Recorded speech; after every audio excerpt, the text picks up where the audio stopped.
Lưu Bá Ôn năm đó chảm đứt long mạch giờ ra sao rồi? Có một số người hiểu biết về phong thủy cho rằng, sau khi long mạch bị cắt đứt, không rõ còn vận may hay không, nhưng sau nhiều năm, nhất định sẽ có cơ hội phát sinh tại đây. Ông nội tôi luôn tin tưởng điều này không chút nghi ngờ, sau nhiều lần xem xét kỹ lưỡng, ông xác định long mạch nằm trong một cái giếng nước. Từ đó về sau, ông ngồi bên giếng canh suốt 7 năm. Dân làng nói ông vì xem bói quá nhiều, đã bị trời phạt đến mức mất trí. Nhưng đúng 7 năm sau, làng bỗng xuất hiện một trận mưa lớn kéo dài 7 ngày 7 đêm. Đến đêm thứ 7 vào lúc 3 canh, ông nội đột nhiên bật dậy khỏi giường. Ông đạp cửa ra, không ngần ngại lao ra giữa cơn mưa. Ông ngồi xuống cạnh giếng, chăm chú nhìn vào đáy giếng. Sau một tiếng sấm vang, ông nội lao mình vào trong giếng. Tôi sợ hãi vội chạy đến bên giếng, lúc này tôi mới phát hiện, cạnh giếng có một sợi dây thừng dài buông xuống tận đáy giếng. Ông nội dùng sợi dây này để buộc mình xuống giếng, hình như để tìm thứ gì đó dưới giếng. Quả nhiên chẳng mấy chốc bóng ông nội nổi lên, tôi giúp kéo ông lên, lại thấy ông nội còn cầm thêm một sợi dây thừng khác. Ông nhét đầu dây vào tay tôi, bảo tôi phải giữ chắc lấy. Ông nội cũng không giúp tôi, chỉ đứng bên cạnh tôi hô hoán không ngừng. Cháu có thể giữ chặt không? Nhưng đây là cơn mưa lớn giữa đêm khuya, trong sân nhà lại chẳng có ai khác. Ông nội cần phải lớn tiếng nói với cháu sao? Ông nội hỏi cháu có thể giữ chặt không? Ông lau đi những giọt nước mưa trên mặt, đôi mắt vì hét lớn mà trợn tròn. Tôi không nghĩ ngợi nhiều, lớn tiếng trả lời ông có bỏ tay ra không? Không, chúng ta có thể cùng nhau vượt qua khó khăn không? Tôi sững sờ, ông nội đang hỏi gì thế này? Nhìn vẻ nghiêm túc của ông, tôi chỉ biết gật đầu đồng ý, sau đó hét lớn đồng ý với ông. Ông nghe xong câu trả lời kiên định của tôi, vỗ vai tôi nói, nhanh kéo sợi dây thừng lên. Kỳ lạ là ông chỉ đứng bên cạnh nhìn, hoàn toàn không có ý giúp đỡ. Dưới cơn mưa lớn, tôi cũng không có tâm trí để hỏi, gồng mình kéo mạnh sợi dây thừng. Cuối cùng, tôi cũng kéo được sợi dây thừng di chuyển. Vẻ căng thẳng trên mặt ông nội dần biến mất, thay vào đó là sự phấn khởi tràn đầy. Cho đến khi tôi kéo ra đoạn cuối của sợi dây thừng, một bóng đen bỗng lao lên từ đáy giếng, thì ra là một con rắn đen khổng lồ dài mấy mét. Chỉ thấy nó lao vút vào trong nhà, tôi hoảng hồn không nói nên lời. Ông nội lại bảo tôi đừng sợ, nói rằng con rắn đen lớn này sẽ không hại tôi mà còn giúp tôi. Tôi hỏi ông nội có ý gì, ông không trả lời mà chỉ vừa hát vừa vào nhà. Đêm đó là đêm ông nội ngủ ngon nhất trong mấy năm qua, nhưng là đêm tôi trằn trọc mãi không ngủ được. Tôi cứ nhìn chằm chằm lên xà nhà trong bóng tối, sợ con rắn đen lớn đột nhiên lao ra cắn tôi. May mà cả đêm an toàn qua đi, cho đến khi trời tạnh mưa vào hôm sau. Ông nội kéo tôi ra thị trấn, bảo tôi chọn một cái quan tài. Tôi hoàn toàn không hiểu chuyện gì, ông nội nói rằng đã vào cửa nhà thì phải có chỗ nghỉ ngơi. Tôi dần hiểu ra, ông nội muốn dùng quan tài để nuôi con rắn lớn đó. Sau khi mua quan tài về, ông bảo tôi đưa quan tài vào căn phòng tối nhất. Ông đặt một cái bát sứ trắng trước quan tài, bảo tôi mỗi ngày lên núi bắt bọ cạp độc bỏ vào bát. Tôi biết ông muốn tôi nuôi con rắn đó, liệu con rắn sẽ ngoan ngoãn chui vào quan tài này chứ? Nó thật sự sẽ không bất ngờ tấn công tôi chứ? Ông nội cười bí hiểm, nhắc tôi đừng quên những lời trong cơn mưa lớn đêm qua. Thì ra ông nội nói lớn tiếng như vậy là để con rắn nghe thấy. Chắc ông nội muốn tôi kết nghĩa với con rắn đó. Tôi có chút tò mò, nhưng đúng như ông nội nói, vừa mới đưa quan tài vào phòng, con rắn đen đã chui vào. Mỗi ngày tôi đặt bọ cạp độc vào bát, hôm sau đều bị ăn hết. Khi tôi tiến đến gần quan tài, luôn cảm nhận được một luồng khí lạnh buốt. Cuộc sống như vậy kéo dài suốt 1 năm, trong thời gian đó, tôi cũng từng muốn mở quan tài ra xem. Nhưng ông nội lại dặn dò tôi, không có sự cho phép của ông, ai cũng không được mở quan tài. Cho đến khi tôi 17 tuổi, ông nội đột nhiên phát bệnh. Tôi muốn đưa ông đi khám ở thị trấn, nhưng ông nhất quyết không chịu. Ông nói bệnh của ông, thần tiên cũng không chữa được. Hôm ấy, ông bất ngờ nắm tay tôi và nói, ông cứ nghĩ đã sắp xếp xong mọi việc rồi mới ra đi. Nhưng người tính không bằng trời tính, ông có lẽ không thể che chở tôi nữa. Con đường tương lai, còn phải tự mình đi. Tôi không thể cãi lại ông, chỉ đành gật đầu. Sau đó, ông bắt đầu dạy tôi những kỹ năng. Nhưng thứ ông dạy không phải là thuật tướng số truyền thống của nhà Trần, mà là một quyển sách cổ nát bươm. Trong đó ghi chép về phong thủy và mệnh lý cổ xưa nhất, tướng thuật, vé bùa, trấn trạch và nhiều thứ khác. Thậm chí còn có những chuyện kỳ bí và sức mạnh thần bí. Những bí mật về núi và biển. Phần sau của cuốn sách có cả những phép thuật thông thiên. Sau nửa năm học cùng ông, tôi đã hiểu rõ mọi điều. Theo tính toán trong sách về 16 cung, mệnh tôi là mệnh đế vương hiếm có. Chính vì vậy, có những sinh linh thiện tính sẽ ủng hộ tôi lên ngôi, còn những sinh linh ác tính lại muốn tranh đoạt khí vận đế vương của tôi. Vì vậy từ nhỏ đã xuất hiện nhiều điềm lành của các loài vật. Ông nội nói khi tôi sinh ra, có 100 con chó quỷ bái. Vào đêm tôi chào đời, ông nội đã dựa vào cuốn sách cổ này, suốt đêm tiến vào sâu trong núi sau làng. Ông tìm được vị trí long mạch trong núi sâu ấy. Sau khi tính toán, ông phát hiện long mạch đó kéo dài thẳng tới dưới nhà chúng tôi. Vì thế, ông đã dành bao năm tháng, ngày đêm canh giữ bên giếng, chỉ để giúp tôi trộm lấy một chút khí vận từ long mạch đó, để bảo vệ tôi về sau. Con rắn lớn đó chính là khí vận long mạch mà ông đã trộm về cho tôi. Mệnh đế vương là con đường một tướng thành công, vạn xác phơi. Đối với chúng, con tuyệt đối không được mềm lòng. Nghe ông nói xong, lòng tôi đầy phức tạp. Tôi không ngờ rằng lại có nhiều thứ muốn tranh đoạt khí vận đế vương của tôi đến vậy. nhưng tôi có thể hiểu rằng chính vì tôi mà tuổi thọ của ông đã bị rút ngắn đi nhiều. Tìm long mạch thì không sao, nhưng trộm khí vận lại là hành vi nghịch thiên. Bệnh của ông quả thực không ai chữa nổi, bởi ông đã bị thiên đạo trừng phạt. Nước mắt tôi không ngừng trực trào, nhưng ông bảo tôi đừng khóc. Ông còn nói chiếc quan tài nuôi khí vận long mạch phải đợi thêm nửa năm nữa mới được mở. Ông dặn tôi bằng mọi giá không được để ai mở quan tài trước. Ông cũng bảo tôi nhất định phải giữ kỹ cuốn sách cổ ấy. Vì so với mệnh đế vương của tôi, cuốn sách ấy còn quan trọng hơn nhiều. Nếu rơi vào tay kẻ xấu, hậu quả không thể lường. Đó cũng là lý do cuốn sách cổ ấy bị xé mất tên. Từ hôm đó, ông nội nằm liệt giường. Tôi mãi mãi không quên, trong những ngày cuối đời của ông già đi trông thấy. Có lẽ vì đã truyền sách cổ cho tôi, ông mất đi gánh nặng và cũng mất đi sinh khí. Ông trở thành một ông lão bình thường, một ông lão kể mãi chuyện vui thời thơ ấu của tôi, thậm chí bắt đầu sợ hãi cái chết. Cho đến đêm đông ấy, khi ông đã không còn mở mắt được, trên trán ông đột nhiên phát ra một luồng sáng trắng. Tôi biết đó là ngọn đèn sinh mệnh của ông. Ngọn đèn sinh mệnh của ông đã tắt. Hôm sau, tôi gắng gượng đưa chiếc quan tài rắn ra khu rừng sau nhà. Ông nội đã đi rồi. Theo lẽ thường, tôi phải báo tin cho hai người chú trong thành. Khi họ trở về, trên mặt không hề có chút buồn đau nào. Tôi biết chắc vì ông nội suốt ngày canh giữ bên giếng, nên họ luôn nghĩ ông đã phát điên. Đặc biệt là thím hai còn ngấm ngầm nói xấu, chê bai ông nội điên rồ làm họ mất mặt. Vì vậy khi họ trở về, họ không bàn cách an táng ông chu đáo, mà chỉ tranh luận ai lo liệu hậu sự của ông. Họ cãi nhau đến không dứt. Tôi cầm điếu thuốc của ông nội, một mình ra sau nhà hút thuốc giải sầu. Hút được một lúc, tôi thấy một đứa trẻ hối hả chạy từ rừng hoang ra. Đó là con trai út của chú hai. Tôi giật mình, đưa tay định kéo nó lại nhưng không kịp. Nó chạy thẳng vào trong nhà. Tôi vội chạy theo, vừa đến cửa thì nghe thấy nó đang lớn tiếng nói, trong rừng có một chiếc quan tài. Tim tôi đập mạnh, chú hai và mọi người cũng quay lại nhìn tôi, hỏi quan tài là chuyện gì. Không biết, tôi đành giả ngu, có lẽ là nhà ai đó chôn trong rừng thôi. Nói bậy, ai đi chôn quan tài lại để trong rừng chứ? Đúng, chú hai nói xong thì thím hai cũng chợt nhớ ra chuyện gì, nói năm ngoái tôi nghe nói, ông lão điên điên khùng khùng đã mua một chiếc quan tài, vậy thì dùng chiếc quan tài đó để chôn ông ấy đi, đỡ tốn tiền mua cái mới. Tôi kinh hoàng hét lên không được, ông bảo tôi phải giữ chiếc quan tài rắn thêm nửa năm là để nuôi khí vận long mạch bên trong. Nhưng nếu chưa nuôi đủ mà mở sớm, trời mới biết sẽ có chuyện gì xảy ra. Quan tài không thể mở ra, tôi lao tới chắn cửa sau, các người làm gì cũng được. Nhưng chiếc quan tài đó tuyệt đối không được mở, đó là di nguyện của ông nội, nhưng lời của một đứa trẻ không cha mẹ thì ai sẽ nghe chứ? Di nguyện, ông già chết rồi mà còn nhiều chuyện vậy, tránh ra, chú hai đẩy mạnh tôi ra, dẫn theo chú ba tiến vào rừng hoang. Tôi nghiến răng, nắm lấy một nắm đất và vẽ bùa lửa, nhưng khi nhìn bóng lưng chú hai thì lại không dám ra tay. Tôi đành dậm chân, vội vàng chạy theo vào rừng. Đừng mở quan tài, đó là quan tài rắn, bên trong có con rắn lớn đấy. Nhưng cuối cùng tôi vẫn đến muộn. Khi tôi đuổi kịp chú hai, họ vừa kịp đẩy nắp quan tài ra. Tôi lập tức nắm chặt bùa lửa, dù chưa từng thử qua. Theo sách cổ ghi lại, bùa lửa này có thể đốt cháy ngũ tạng, không biết có hiệu nghiệm không, nhưng hiện tại tôi chỉ có thể dùng cách này. Nhưng kỳ lạ là từ trong quan tài rắn không thấy con rắn nào chui ra. Chú hai và mọi người chỉ nhìn chằm chằm vào quan tài, mặt nhăn lại đầy căng thẳng. Tôi thắc mắc tiến lại gần, thấy bên trong quan tài rắn không có con rắn nào cả, mà chỉ có một người phụ nữ nằm bất động. Người phụ nữ nhắm mắt lại, trông giống một tiểu thư thời dân quốc. Chuyện này là thế nào?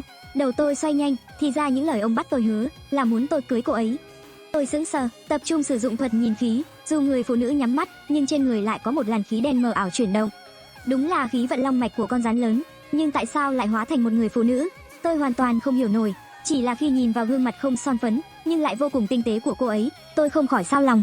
Người phụ nữ này quả thực là một tuyệt sắc giai nhân. Lúc này chú hai và mọi người nhìn tôi, hỏi tôi người phụ nữ này là ai? Có phải do ông già điên điên khùng khùng mang về không? Thím hai trừng mắt nói, tất nhiên là không phải. Tôi vội ôm người phụ nữ trong quan tài lên. Đây là Tiểu Thúy ở trong làng. Vừa rồi chúng tôi chơi trốn tìm, có lẽ cô ấy trốn vào trong quan tài rồi ngủ quên. Làm loạn, sao có thể để người sống ngủ trong quan tài? Chú hai trừng mắt giận dữ, nhưng ánh mắt lại không ngừng liếc nhìn Tiểu Thúy trong vòng tay tôi. Ánh mắt ấy lại có chút kỳ lạ. Các chú cứ làm việc đi, tôi đưa Tiểu Thúy vào trong nhà ngủ. Tôi vội ôm Tiểu Thúy đi vào trong nhà.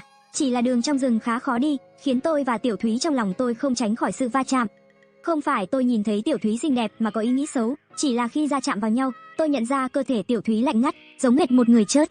Vào đến nhà, tôi vội đặt Tiểu Thúy lên giường, cũng thử kiểm tra xem cô ấy có thở không.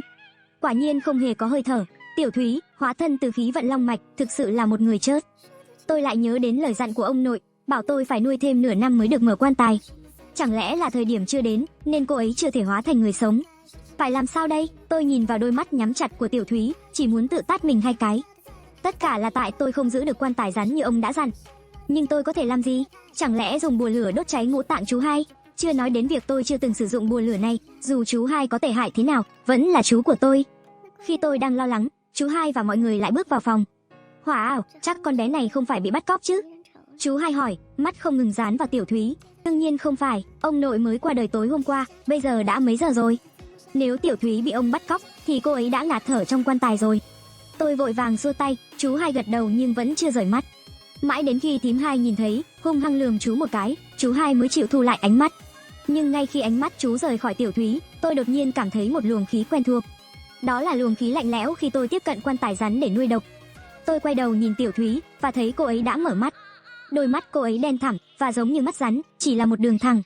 Lạnh lẽo và chăm chú nhìn chằm chằm chú hai. Tôi nổi da gà, vội đứng chắn trước Tiểu Thúy và nói, chú hai, mau chôn cất ông đi, cho ông được an nghỉ. Chú hai nhìn tôi nghi ngờ, có vẻ không hiểu sao tôi lại nói vậy, nhưng cũng gật đầu theo. Chuyện hậu sự của ông nội, cháu cũng phải góp sức. Đừng có mà lười biếng, đi cùng chúng ta khiêng quan tài. Nói xong, chú hai dẫn chú ba và mọi người ra khỏi phòng. Tôi thở phào nhẹ nhõm nhưng lại nín thở ngay sau đó. Cái cảm giác lạnh lẽo vừa rồi, rõ ràng là Tiểu Thúy nhận ra chú hai đang nhòm ngó thân thể mình, nên nổi lên ý muốn giết. Nhưng Tiểu Thúy rõ ràng không có hơi thở, chỉ là một người chết. Người chết làm sao mở mắt được? Tôi từ từ quay đầu lại, may mà Tiểu Thúy đã nhắm mắt lại, như chưa từng mở ra. Bà cô ơi, dù chú hai tôi có tệ hại nhưng cũng là người nhà tôi, xin bà đừng làm bậy. Tôi chắp tay cầu khẩn liên tục, không biết Tiểu Thúy có nghe thấy không, nhưng tôi mơ hồ thấy cô ấy mở mắt, gật đầu ngoan ngoãn với tôi. Ôi trời, bà cô ơi, rốt cuộc là bà sống hay chết vậy? Tôi sợ đến dựng tóc gáy. Ngoài kia chú hai lại bực bội gọi tôi. Tôi đáp lại một tiếng rồi định bước ra, nhưng nhìn thấy Tiểu Thúy nằm đơn độc trên giường, có chút không đành lòng. Vậy nên tôi kéo chăn đắp cho cô ấy, sau đó mới cùng chú hai và mọi người khiêng quan tài. Cho đến khi chúng tôi đưa ông lên núi sau, chôn cất yên ổn cạnh mộ tổ tiên, chú hai và mọi người cũng không để lại lời dặn nào. Họ quay lưng rời đi ngay lập tức. Tôi biết không ai trong họ muốn mang theo gánh nặng như tôi. Tôi cũng chẳng màng, chỉ là khi chôn cất ông, tôi vào trong huyệt để điều chỉnh quan tài. Tôi thấy dưới đáy quan tài rắn được đóng chặt 7 chiếc xương xám xịt. Đó là những chiếc đinh xương được làm từ sọ của trẻ yểu mệnh, xếp thành một trận tụng âm. Có thể là tác phẩm của ông, nhưng khí vận long mạch thuộc dương, tại sao lại tụng âm để nuôi dưỡng? Thêm vào đó là hai nghi vấn tôi luôn có từ trước. Khí vận long mạch hóa rắn, tại sao lại là rắn đen mà không phải rắn trắng? Và cả những con bọ cạp độc mà ông bảo tôi cho ăn hàng ngày, chúng cũng thuộc loại cực âm. Hàng loạt hành động của ông nội có vẻ không giống như nuôi dưỡng khí vận long mạch, mà giống như đang nuôi một tà vật. Mang theo những nghi vấn đó, tôi trở về làng. Vừa đến trước cửa nhà, tôi thấy trong căn nhà tối om có một chút ánh nến le lói. Tim tôi đập thình thịch, vội vã bước vào, và tôi thấy một người đàn ông cầm cây nến, đang vén chăn của Tiểu Thúy lên. Là chú hai. Lần này tôi không thể chịu đựng được nữa, nghiến răng nắm một nắm bụi đất trên sàn, vẽ ra một bùa lửa. Nhưng kỳ lạ là, chưa kịp ra tay, chú hai vừa lật chăn của Tiểu Thúy, thì đột nhiên hét lên kinh hãi. Cứ như thể chú ấy vừa thấy điều gì đó đáng sợ khủng khiếp, và ngã ngồi xuống sàn. Rồi chú ấy hoảng loạn bò về phía tôi nhanh chóng nấp sau cánh cửa. Khi chú hai chạy ra, tôi tung bùa lửa lên. Chú hai không phát hiện ra tôi, hít phải bụi, rồi hắt xì liên tục. Vừa chạy được vài bước, chú đã ôm bụng, nôn thốc nôn tháo. Bùa lửa đã phát huy tác dụng, chú hai vừa nôn mửa vừa bỏ chạy khỏi nhà. Tuy giải được cơn giận nhưng cũng không phải lo lắng, chú ấy sẽ chỉ khó chịu chừng 10 ngày nửa tháng. Nhưng chừng đó cũng đủ để chú ấy chịu khổ rồi. Sau đó, tôi quay lại, nhìn chằm chằm vào căn nhà tối đen. Chú hai đã sợ hãi điều gì? Tôi hít một hơi sâu, lại vẽ thêm một bùa lửa, rồi lẻn vào trong nhà. Khi tôi đến gần giường, nhìn Tiểu Thúy vẫn không có động tĩnh gì, tim tôi bỗng nhiên đập mạnh. Vì trên cơ thể Tiểu Thúy bị chú hai lật chăn lên, lại xuất hiện từng đốm đen. Tôi cũng nhận ra đó là dấu hiệu của xác chết, nhưng tại sao khí vận long mạch lại có dấu hiệu này? Sau một lúc, tôi cuối cùng cũng hiểu ra, khí vận long mạch có thể nuôi dưỡng đất trời, nhưng cũng có thể sinh ra âm khí. Không trách được khí vận của Tiểu Thúy lại màu đen, ông nội lại bảo tôi cho cô ấy ăn máu độc cực âm. Không trách được ông bảo tôi phải nuôi cho chín, và dù cô ấy không có hơi thở vẫn có thể mở mắt. Nhớ lại ánh mắt lạnh lẽo như rắn của Tiểu Thúy nhìn chú hai, tôi không thể không cảm thấy lạnh sống lưng. Ông nội thật sự đã bắt cho tôi một tà vật, phải làm sao đây? Tôi nhìn chằm chằm Tiểu Thúy, cách tốt nhất là đốt cô ấy thành tro. Nhưng nhìn gương mặt của Tiểu Thúy, nhớ đến cái gật đầu ngoan ngoãn trước đó, tôi lại không đành lòng. Lúc trước cô ấy chịu để tôi kéo lên khỏi giếng, nghĩa là đã đồng ý với lời hứa của ông nội, chấp nhận làm vợ tôi rồi. Tôi không thể ra tay với vợ mình được, vậy chỉ còn một cách, nuôi xác giống như ông nội đã làm. Nhưng quan tài rắn đã được chôn cùng ông, tạm thời không thể tìm quan tài và đinh xương mới để bố trí lại trận âm. Vậy thì chỉ còn cách đi tìm một nơi nuôi xác. Bà cô ơi, mong cô cố chịu đựng, dù có biến xác cũng đừng cắn vào cổ tôi. Tôi cúi chào Tiểu Thúy, rồi lấy một sợi dây thừng buộc cô ấy lên lưng. Vừa mới cõng lên, trong lòng tôi đã bắt đầu rùng mình. Cả người Tiểu Thúy lạnh ngắt chưa kể, tôi còn cứ có cảm giác cô ấy mở đôi mắt rắn của mình, đang nhìn chằm chằm vào sau đầu tôi, liên tục thè lưỡi rắn ra. Ảo giác, tất cả đều là ảo giác. Tôi trấn tĩnh, chạy nhanh ra khỏi cửa, hướng về phía núi trước của làng. Núi sau làng nối với dãy núi sâu ngàn dặm, còn núi trước lại là một nghĩa địa hoang. Để tìm nơi nuôi xác thì phải đến nghĩa địa đầy khí tử thi. Vừa đi ngang qua từng gò mộ, tôi vừa khẽ xin lỗi, vừa cõng Tiểu Thúy loạng choạng leo lên đỉnh cao nhất của nghĩa địa. Tôi cẩn thận quan sát hướng phong thủy ở đây, kết hợp với kỹ thuật phân kim trong cuốn cổ thư, tính toán hướng tập trung khí tử thi mạnh nhất là hướng bắc. Tôi vội cõng Tiểu Thúy đi về phía đó. Quả nhiên, nơi đó đầy sương mù xám đen, đây là hiện tượng khi tử khí trong đất ngưng tụ thành thực thể. Lần này không cần phải tính toán thêm, tôi bị thu hút bởi một cây cổ thụ có cành nghiêng ngả phía trước. Đất dưới gốc cây nghiêng ngả này ban ngày có thể tránh nắng, ban đêm có thể tụ âm khí, đây là nơi tuyệt vời để nuôi xác. Xác định được điểm này, tôi cõng Tiểu Thúy chạy về phía đó. Nhưng vừa đến được nửa đường, cây cổ thụ trong làn sương tử khí đột nhiên rung lên. Từ tán lá dày đặc, bỗng xuất hiện một bóng người cao nửa thân. Tôi giật mình, vội vàng cõng Tiểu Thúy nằm sấp xuống đất, dùng gò mộ trước mặt làm chỗ ẩn nấp và nhìn lại. Nhìn kỹ lại, bóng người trên cây trong làn sương có vẻ là một cô gái nhỏ.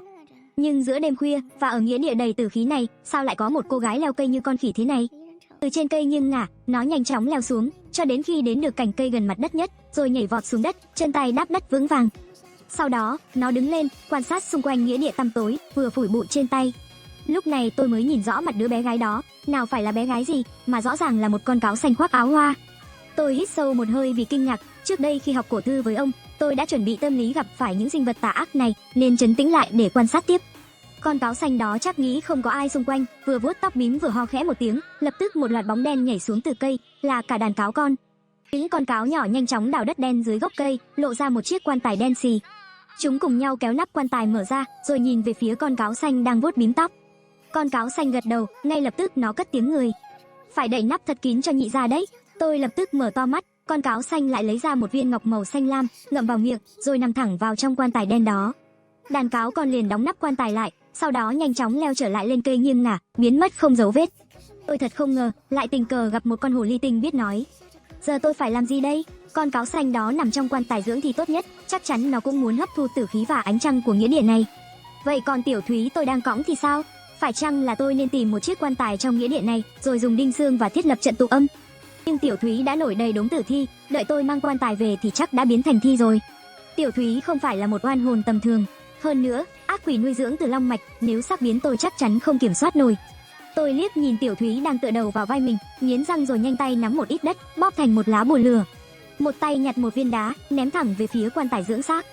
Bốp một tiếng, viên đá rơi chính xác vào quan tài. Tôi nấp kỹ, từ từ ngẩng đầu lên để nhìn, nhưng quan tài vẫn không mở ra, con cáo xanh bên trong cũng không xuất hiện. Tôi tiếp tục ném đá, cho đến khi lại ngẩng đầu lên xem thử, tôi bỗng cảm thấy có gì đó đang cào vào cổ mình.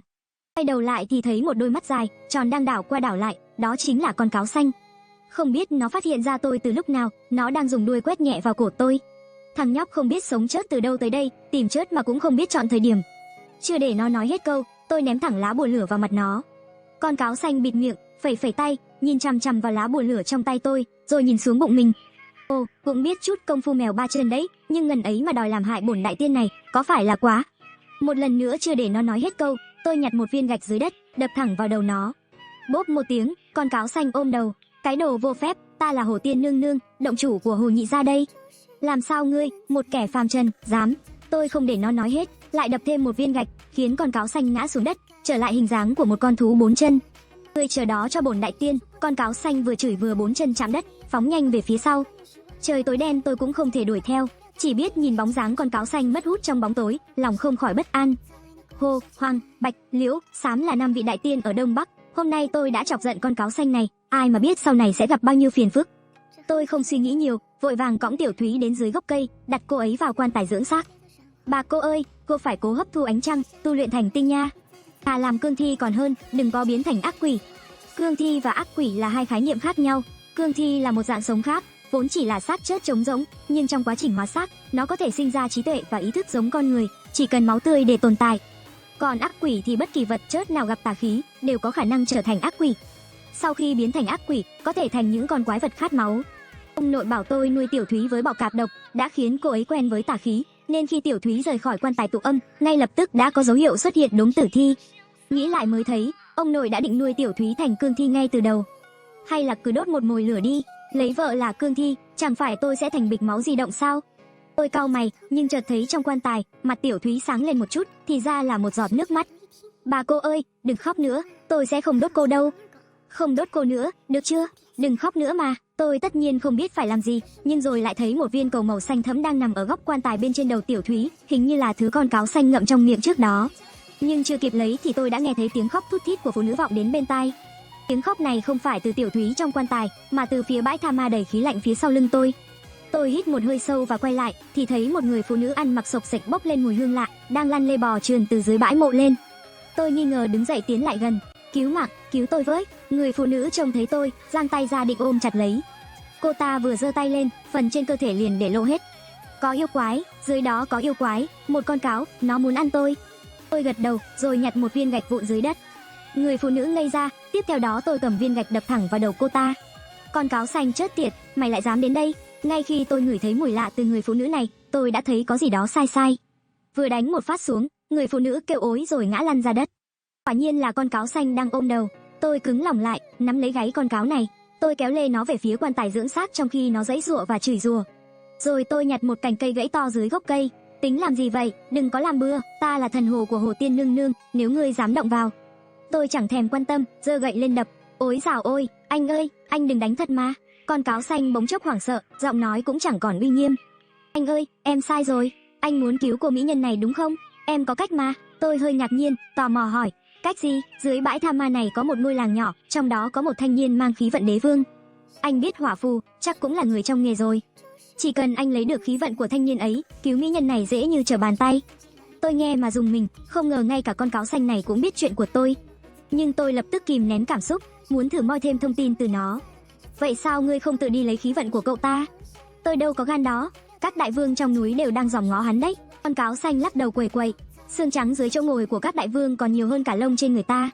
Nếu không phải ông nội của hắn đã đưa bố mẹ hắn vào núi để tu luyện cùng Hồ Tiên Nương Nương, đổi lại cho hắn được 18 năm bình an, thì hắn đã bị xé xác vào đêm đầy tháng rồi. Đầu tôi như bị nổ tung, nói rõ ra mau. Tôi nhìn chằm chằm vào con cáo xanh, quát lớn. Con cáo xanh khựng lại, tôi ấn cây gậy vào gáy nó. Tu luyện cùng thần là thế nào? Nói rõ ra cho ta nghe, không thì ta sẽ đập vỡ đầu ngươi. Con cáo xanh rõ ràng bị dọa sợ, vội vàng khai ra. Là hút tinh khí từ bố mẹ của cậu ta để bồi đắp sức mạnh của mình. Nếu là người thường, nương nương chắc chắn không thèm để ý. Nhưng ông nội của cậu ta cũng là người trong nghề, bố mẹ cậu ta được ông ấy chăm sóc cẩn thận, quý giá vô cùng. Không chỉ có mắt âm dương, mà cả nam tạng đều sinh ra linh khí. Nương nương mới chấp thuận, rồi sau đó thế nào? Tôi cố nén sự bấn loạn trong lòng, hỏi tiếp. Tôi chỉ biết nương nương vì muốn trường tồn, đã dùng thuật chuyển hồn để bố mẹ cậu ấy phụ thể vào hai con cáo xám bên mình, chỉ để lại một phách trong thân xác, để giữ cho thân thể không chết. Rồi sau đó nữa, tại sao phải giữ thân xác sống chứ? Ý là gì? Vì sau khi hút hết tinh khí từ bên ngoài, nếu muốn hút từ bên trong, phải kích thích để cơ thể bốc hơi, ví dụ như nướng trên lửa hay chiên trong dầu, dùng roi đánh liên tục. Nương nương sợ bố mẹ cậu ta không chịu nổi, chết vì đau đớn, khiến tinh khí hóa thành tử khí vô dụng, nên mới chuyển hồn họ đi, chỉ để lại một phách trong thân xác kia. Nhưng mà sao? Tay tôi cầm cây gậy run lên không ngừng. Nghe đâu bố mẹ cậu ta đã bị nương nương sai mấy con cáo xám giết chết vài năm trước rồi. Nhưng không biết nương nương dùng thần thông gì, phách còn lại trong thân thể bố mẹ cậu ấy vẫn tồn tại, còn có thể cùng nương nương tu luyện thần pháp suốt đêm. Tôi không kìm được mà chửi lớn, chỉ cảm thấy tim trong ngực đập loạn như sắp nổ tung. Cha mẹ tôi lại thành cáo xám mà chết, dù họ đã chết nhưng còn bị con hồ ly khốn nạn đó giam cầm, chịu đựng sự hành hạ vô nhân đạo. Tôi giơ cây gậy trong tay, đập mạnh vào đầu cáo xanh. Nói đi, con hồ ly khốn nạn đó ở đâu? Nó ở đâu? Tôi thật không biết, tôi thật sự không biết. Những vị vua núi ấy, người nào lộ diện thì đều chết cả rồi. Giờ những vị vua đó đều ẩn thân, không ai biết. Ngươi chẳng phải nói ngươi là thuộc hạ của hồ ly khốn nạn đó sao? Sao lại không biết chứ? Tôi lại giơ cây gậy lên. Đại ca, chúng tôi lăn lộn bên ngoài, không cần một danh tiếng sao? Đều là tôi tự phong thôi, tôi còn chưa gặp nương nương bao giờ. Những gì tôi kể đều là nghe nói thôi, xin hãy tha cho tôi. Cáo xanh vội vàng giơ tay. Tôi lấy đạo hạnh ra thề, được chưa? Nếu tôi, Hồ Nhị, lừa ngài, vĩnh viễn không thành người, như này tin chưa? Được rồi, thế thề đi, thề tìm cho ta đi. Tôi thề, tôi sẽ giúp ngài tìm. Cáo xanh giơ một tay lên thề. Nếu không, Hồ Nhị ta sẽ mãi mãi không thể tu hành viên mãn. Mãi mãi kiếp này là thú vật, được chưa hả? Tôi đạp một phát vào người Hồ Nhị. Hồ Nhị vừa xoa mông vừa vuốt tóc, lườm tôi một cái. Bản tiên thề trước đã nhé, tôi chỉ thề sẽ giúp ngươi đi tìm thôi, có tìm được hay không thì bản tiên không dám chắc đâu. Tôi không để ý đến Hồ Nhị nữa. Sau khi đậy nắp quan tài cho Tiểu Thúy, tôi ngồi ngẩn người bên cạnh. Trong đầu là hình ảnh cha mẹ ôm tôi khi còn nhỏ. Rồi tôi nhớ lại một giấc mơ thời thơ ấu. Lúc nhỏ, mắt tôi từng bị đâm mù trong một tai nạn. Ngay sau đó, tối hôm ấy tôi đã có một giấc mơ kỳ lạ.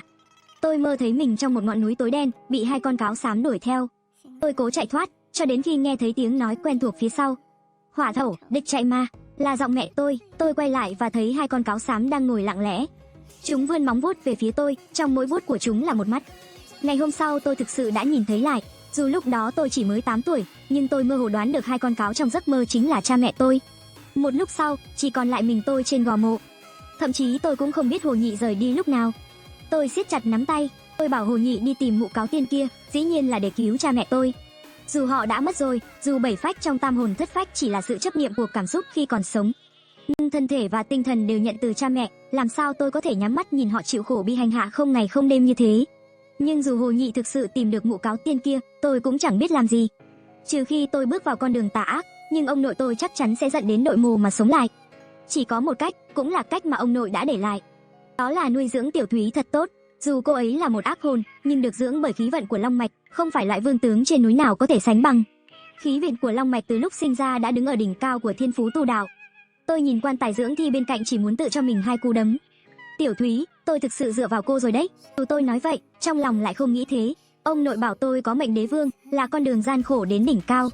Điều đó tôi đã hiểu. Vậy tôi thực sự có thể thành công sao? Thậm chí trở thành người mạnh mẽ để tiêu diệt hàng ngàn ác quỷ nhắm vào tôi. Tôi cứ thế ngồi suốt đêm trên gò mộ, trong đầu toàn hình ảnh cha mẹ. Cho đến khi trời rạng sáng, làn sương tử khí trên gò mộ dần tan biến. Tôi nhìn bầu trời bị nhuộm đỏ như máu bởi ánh bình minh. Đột nhiên tôi nhớ đến lời ông nội nói, con đường sau này phải tự mình bước đi. Cuối cùng tôi cũng hiểu tại sao khi nói câu đó ông lại không ngừng thở dài. Tôi nhắm mắt, điều chỉnh lại tâm trạng, rồi nhìn về phía quan tài dưỡng thi. May mắn là quan tài dưỡng thi vẫn không có dị động. Ánh sáng bình minh trên gò mộ cũng không thể chiếu vào cây nghiêng cổ thụ này. Vậy xem ra thi biến của Tiểu Thúy đã kịp thời bị ngăn chặn. Nhưng để Tiểu Thúy ở lại trong gò mộ này mãi cũng không phải cách hay. Tôi không thể mãi trông chừng ở đây. Quan tài dưỡng thi của Tiểu Thúy quá lộ liễu. Nếu tôi rời đi mà có tà ma khác mở quan tài thì sẽ rất phiền phức. Tốt nhất vẫn là mang quan tài dưỡng thi về, giống như ông nội, bố trí một trận tụ âm. Sau khi quyết định xong, tôi liền rời gò mộ đi xuống, dự định về nhà lấy xe đẩy để vận chuyển quan tài. Nhưng khi tôi vừa vào làng, đã nghe thấy tiếng kêu khóc thê lương. Ủy ban thôn đang tụ tập với một đám dân làng, dường như có chuyện lớn xảy ra. Tôi không muốn quan tâm, tôi cần tranh thủ thời gian để luyện khí. Nhưng giữa đám đông dân làng ấy, có một ông lão tóc bạc nhìn thấy tôi liền dẫn theo dân làng chạy về phía tôi. Đó là trưởng thôn của chúng tôi, ông Ngụy. Ông Ngụy mặt đầy lo lắng mở miệng hỏi tôi ông nội đâu rồi. Tôi có chút khó chịu quay đầu lại. Từ khi ông nội bắt đầu canh giữ cái giếng khô đó, ông không còn là người được tôn trọng nhất trong làng nữa. Thậm chí ông bệnh lâu như vậy cũng không ai đến thăm. Dù chỉ hỏi thăm tôi một câu, cũng không để đến nỗi như bây giờ, ngay cả khi ông mất cũng không ai biết. Tôi hít một hơi sâu, lạnh lùng hừ một tiếng. Tôi hỏi ngược lại ông Ngụy, tìm ông tôi có chuyện gì? Hắc Hoa bị chuột cắn rồi. Ông Ngụy nói đầy lo lắng. Bị chuột cắn thì đi bệnh viện chứ, tìm ông tôi làm gì? Tôi khó chịu nói. Ông Ngụy càng thêm sốt ruột. Cậu mau để ông cậu đến xem đi, Hắc Hoa không xong rồi. Tôi đầy nghi hoặc, sao vậy, con chuột đó có thể cắn chết người sao? Chưa kịp để ông Ngụy trả lời, từ phía sau ông ấy vang lên tiếng kêu khẩn thiết. Mau gọi ông cậu ra xem đi, Hắc Hoa không xong rồi. Không xong rồi à? Người đàn ông ôm Hắc Hoa chạy tới, chính là cha của Hắc Hoa, Chu Vạn Cổ, bên cạnh còn có mẹ của Hắc Hoa, Trần Tuyết Mai, mặt đầy hoảng hốt. Tôi cau mày nhìn Hắc Hoa trong vòng tay Chu Vạn Cổ, thấy nó nhắm mắt, lòng tôi không khỏi giật thót. Hai chân của Hắc Hoa bị gặm đến mức máu thịt be bét, mỗi vết thương đều rỉ ra màu đen kỳ lạ. Tôi vội vàng tập trung nhìn khí, thấy những vết thương đó đang tỏa ra làn xương đen quen thuộc, đó là xương xác ở gò mộ. Hắc Hoa trúng độc xác rồi, nó đã bị thứ gì đó cắn. Tôi nhìn chừng chừng vào cha Hắc Hoa, chỉ là chuột thôi. Chu Vạn Cổ cuống quýt dậm chân, bảo tôi mau gọi ông ra. Ông tôi đã qua đời rồi, hôm qua ông đã được chôn ở núi sau làng. Chuyện này nghiêm trọng hơn tôi tưởng, tôi cũng không giấu nữa. Lão già đó chết như thế nào chứ? Sao lại chết? Chu Vạn Cổ lại dậm chân, trong giọng nói còn có chút trách móc. Tôi chỉ tay về hướng núi sau, nơi ông tôi an táng. Quỳ xuống. Chu Vạn Cổ ngẩn người, quỳ xuống lại ông tôi 10 cái vang dội, tôi sẽ cứu mạng Hắc Hoa. Tôi nói đấy, tôi dứt khoát quát lên, ông à, mau quỳ xuống đi. Bên cạnh, Trần Tuyết Mai sốt sắng kéo tay Chu Vạn Cổ. Hỏa Thảo có thể nói vậy chắc là đã học được tay nghề của ông cậu ta. Chu Vạn Cổ trợn mắt và không mặc cả nữa, ôm Hắc Hoa rồi cùng Trần Tuyết Mai quỳ lạy về hướng tôi chỉ. Họ lại rất chân thành, chán dần thấy vết. Được rồi, tôi ngăn họ lại, lòng tức giận cũng nguôi ngoai. Chỉ là nghĩ lại một chút, tôi chỉ muốn tự vả vào mặt mình.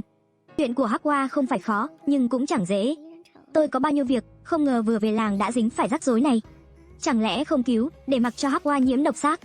Hơn nữa, nếu trong làng có độc xác, chứng tỏ có thứ gì đó bất sạch lởn vởn quanh làng chúng tôi. Chuột chỉ là kẻ truyền độc xác, nguồn gốc độc xác đã cắn nó, rồi nó mới truyền cho Hắc Hoa. Nguồn gốc của độc xác không thể không trừ, ai mà biết thứ đó có đột ngột xuất hiện không, tấn công các dân làng khác.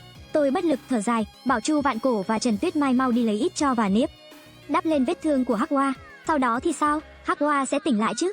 Chu Vạn Cổ vội vã hỏi. Không, tôi quả quyết lắc đầu. Tro và nếp chỉ làm giảm độc xác, chứ không chữa khỏi được. Vậy thì làm sao chữa khỏi? Hoặc là phải cưa chân Hắc Hoa? Tôi vừa nói vừa liếc nhìn các dân làng xung quanh, trong họ không thiếu người già, phụ nữ và trẻ em. Tôi cẩn thận đề phòng, đặt tay lên vai Chu Vạn Cổ và cụ trưởng làng, quay lại và hạ giọng. Trưởng làng, phải nghe cho kỹ. Hắc Hoa bị trúng độc xác, có nghĩa là trong làng có thứ gì đó bất sạch. Có lẽ là xác sống vừa biến thành xác trôi giạt, và để cứu Hắc Hoa, cũng như trừ mối nguy này, phải tìm ra cái xác ấy trước. Tôi nói thật lòng, trên đời này, trăm thứ độc cách 10 bước đều có thuốc giải. Thuốc giải cho độc xác là cái xác đang gieo rắc độc đó. Chỉ cần hạ nó, nghiền xương thành bột cho uống là sẽ hết độc.